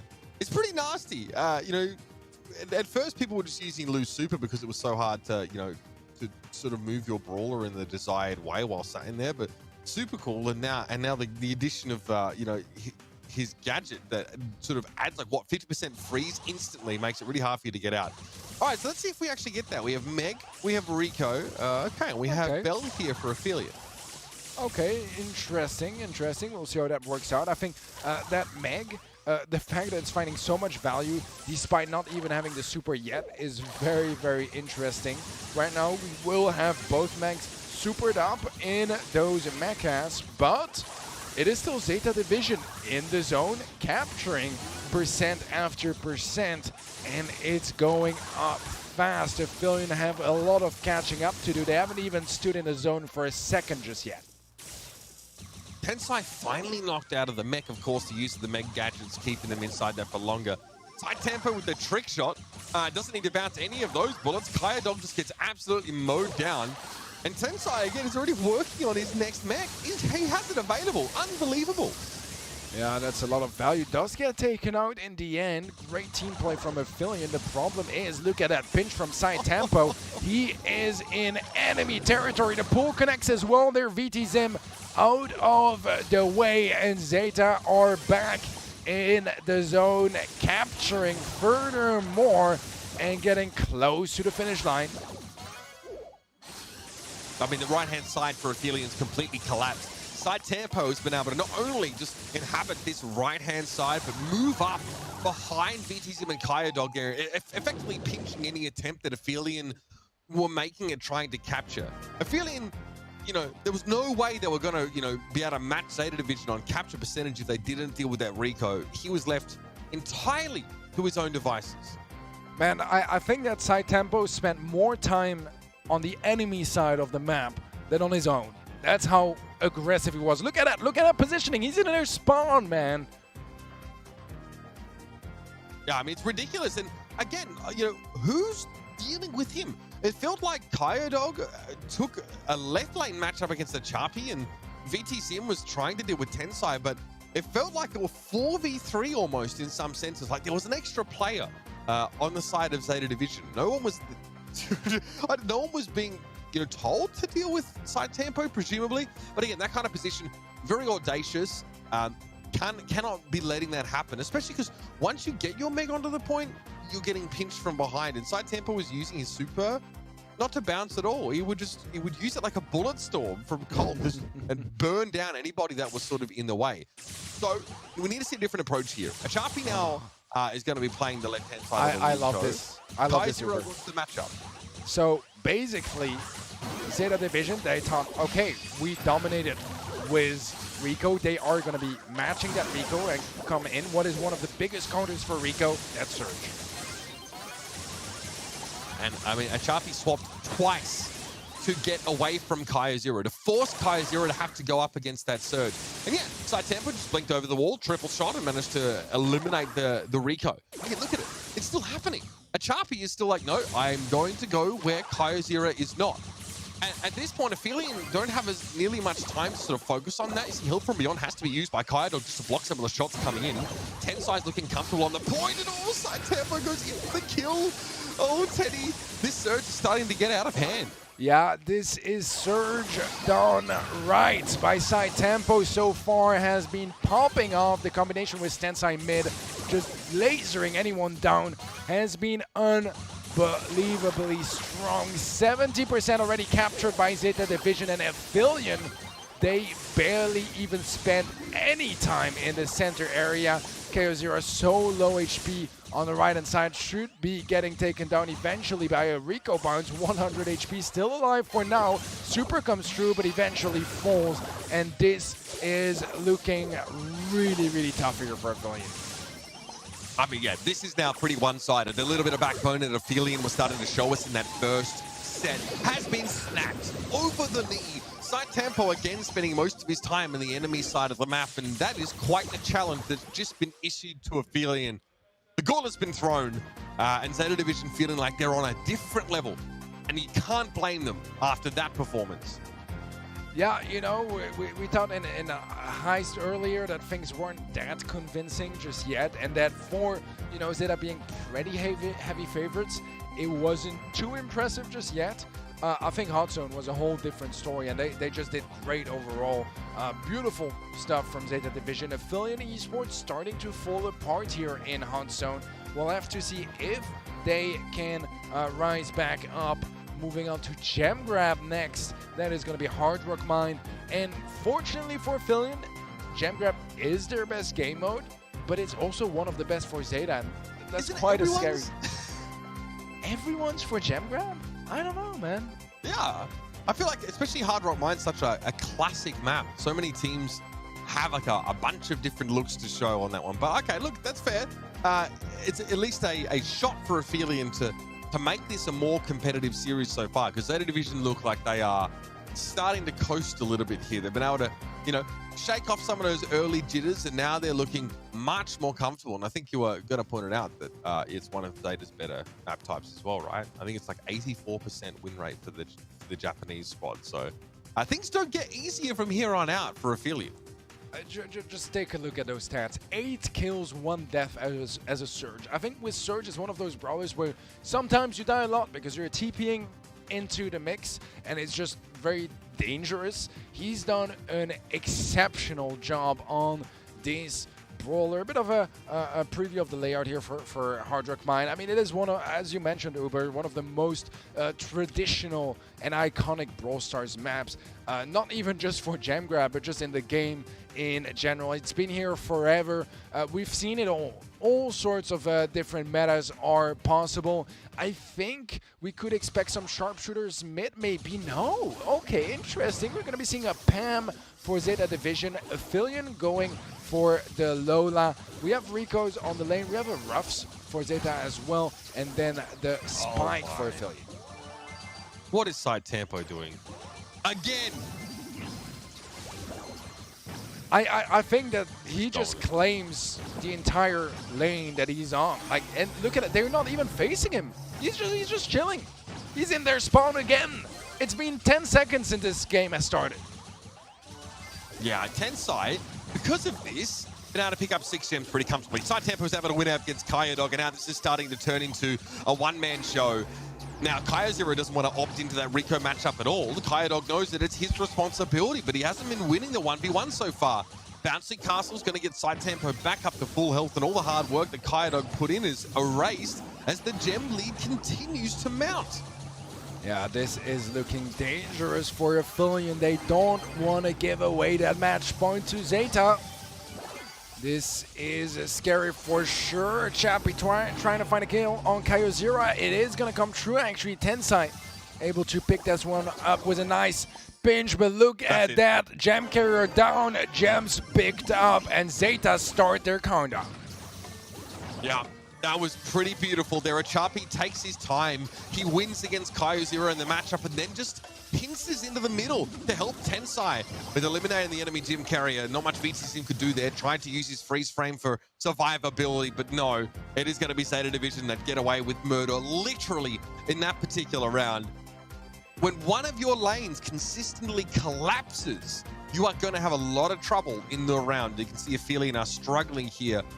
Side Tempo, just on an individual level, right, is causing so many problems, and he's making it easy for his teammates.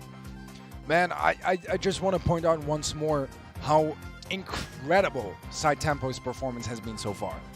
No matter the brawler, no matter the situation, we've seen him all over the map. He's everywhere and nowhere at the same time. It's super impressive. Tensai having a great game as well, a great match so far. A bit more quiet, but when Side Tempo is shining that much, honestly, they don't need to, you know, give the super incredible performance, because you just need that one pop-off guy that comes in time, and I think they're doing a great job at handling that. You can't consistently have someone popping off, right?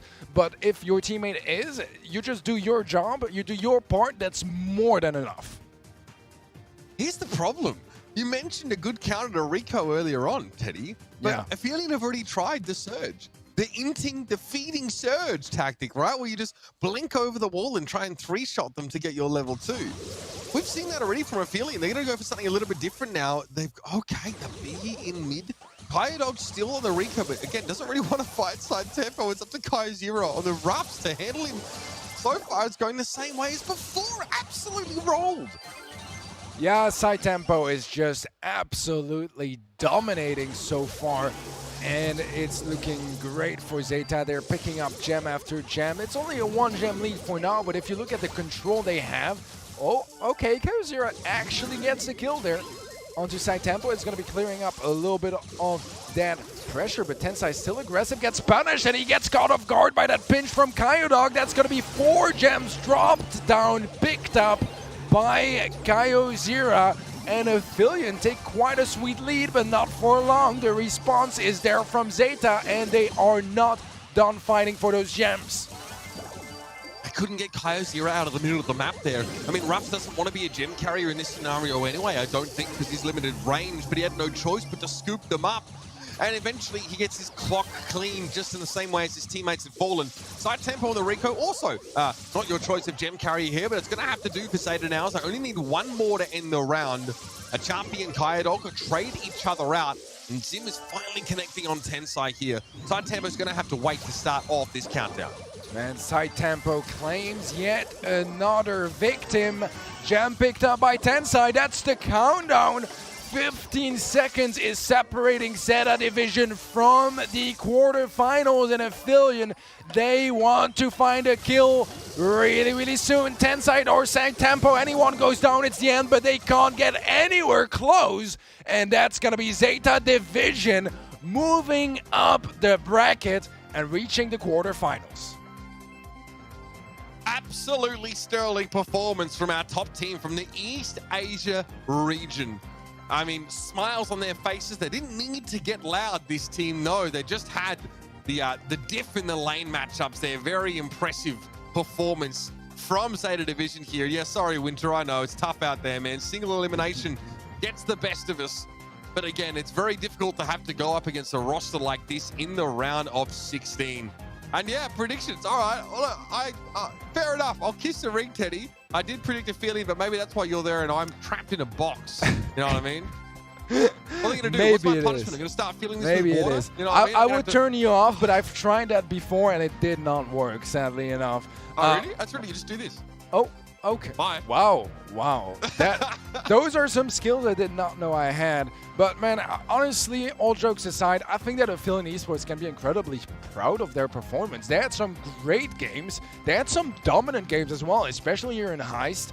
And honestly, it did not feel like a 80-20 or 75-25% that we saw from the predictions. It was closer than that. Sure, it was a 3-0 in sets in the end, but I think that Aphelion performed very proudly, and I think they should be proud of their performance. They're going against one of the favorites to win this entire thing, and ZETA Division, they looked incredible.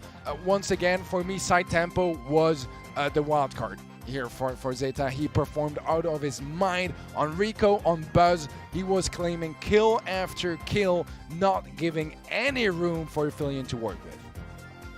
Yeah, absolutely. I think some important lessons learned by Aphelion here about, you know, allowing a Rico to get out of control on maps like this. Tensai, of course, was your gem carrier for most of that round until Side Tempo decided to carry in that category as well. A really solid performance there on the bell. Pretty tough to shift for the most part. It did require, I think, Kaozira to sort of play, play forward on the Rico as well. And finally, just at the end there, Aphelion started doing some of the things that had been able to bring success for ZETA Division, right? Like getting aggressive position with the Rico, forcing them to sort of either 1v1 or just give up that part of the map. They did begin to show signs of that. They figured it out a little too slowly, and the upside tempo, pretty hard to not give this man MVP. Absolutely stunning. Yeah, here's the thing, you know, I think Tensai and Mameshi played formidably overall. I think it was a Chappy that played instead of Mameshi, actually. I think they had a really good match for the most part, right? But, you know, Side Tempo was not just doing his job, he was going out of his way to just absolutely dominate. He was destroying them. He really was. And I could never agree more with a MVP than this community vote. I think that was absolutely on point. And again, does this change any of your expectations now going into the quarterfinals, Teddy? knowing that we have pretty insane matchups that are set with Qlash versus ZETA Division coming up. I mean, that is going to be mental. These quarterfinals look ridiculous. I think every single quarterfinal is absolutely insane already. The potential semifinals and grand finals after that are going to be even more nuts. But I mean, look at that, man. Tribe Gaming NA versus INTZ, that's a top class match. Queen Nai Navi, top class. Even Totem STMN, that's an amazing match as well. And I cannot wait to get to those quarterfinals tomorrow. 2 NA teams, 2 EMEA teams, 2 East Asia teams amongst that top 8. Pretty insane stuff. Teddy, all right, I'm going to queue you up here for our play of the day. We've seen some incredible stuff, but one of our favorite moments, I think, was from Bobby on Stamina here. Just an absolute filthy buzz player. Yeah, I mean, look at that. Just chaining kill after kill, not giving any chances to Team Flash. That match was brutal, but Bobby was even more brutal on that buzz. Just unstoppable, unstoppable. And look at that, just claiming another victim. He has 500 HP. Most people, they just fall back, you know. He's in land, he's, you know, there's the nerves, everything. He doesn't care. He just dashes with 500 HP onto another buzz, takes him down easy peasy. Yeah, it's insane, right? Obviously, the stun potential on Torpedo Throw makes a huge difference in turning these plays around and having insane clutch moments there. The guy knew that he could get away with diving in like that with such little HP, and that's the sign of a true professional. They really know how to push their brawlers to the very limit, rather. Teddy, I mean, I'm not going to ask you to make your predictions yet for tomorrow. I'm going to give you some time to marinate on it a little bit overnight. But for those of you at home, of course, who want to know where to submit those, it's going to be at event.brawlstars.com for tomorrow. You can be able to watch, interact, and earn some rewards. And I've got to check. I do wonder how Ark's predictions went. I think he did a little bit better today than his 0-4 performance yesterday. So yeah, hopefully he's earning himself some coins on there and maybe working his way towards Cat Burglar Jesse. But some pretty insane moments here, Teddy. But we still have the quarterfinals, the semis, and the final ahead of us here. I can't wait. Tomorrow is going to be absolutely ridiculous, man. A long day to be sure, but some banger matchups. You know, it's one of those days where, sure, it's going to be long, but I want it to be long. You know, I want to see some matches go to set 5, some insanely close matches. I think we had some of those moments already in the round of 16, but now that we are so slowly getting further and further into that bracket, there's going to be a bit less disparity in skill between the teams, and it's going to keep getting tighter and tighter and more competitive. Man, I cannot wait, dude. I genuinely cannot wait. We have shaved our 16 teams down to 8. This is where the competition gets serious, ladies and gentlemen. Tomorrow, 10 a.m. CET, our final day of the Brawl Stars Championship World Finals. Only one team can reign supreme and have the lion's share of $1 million of prize money. Don't miss it, everybody. Rest up, and we'll see you tomorrow for an insane day of games.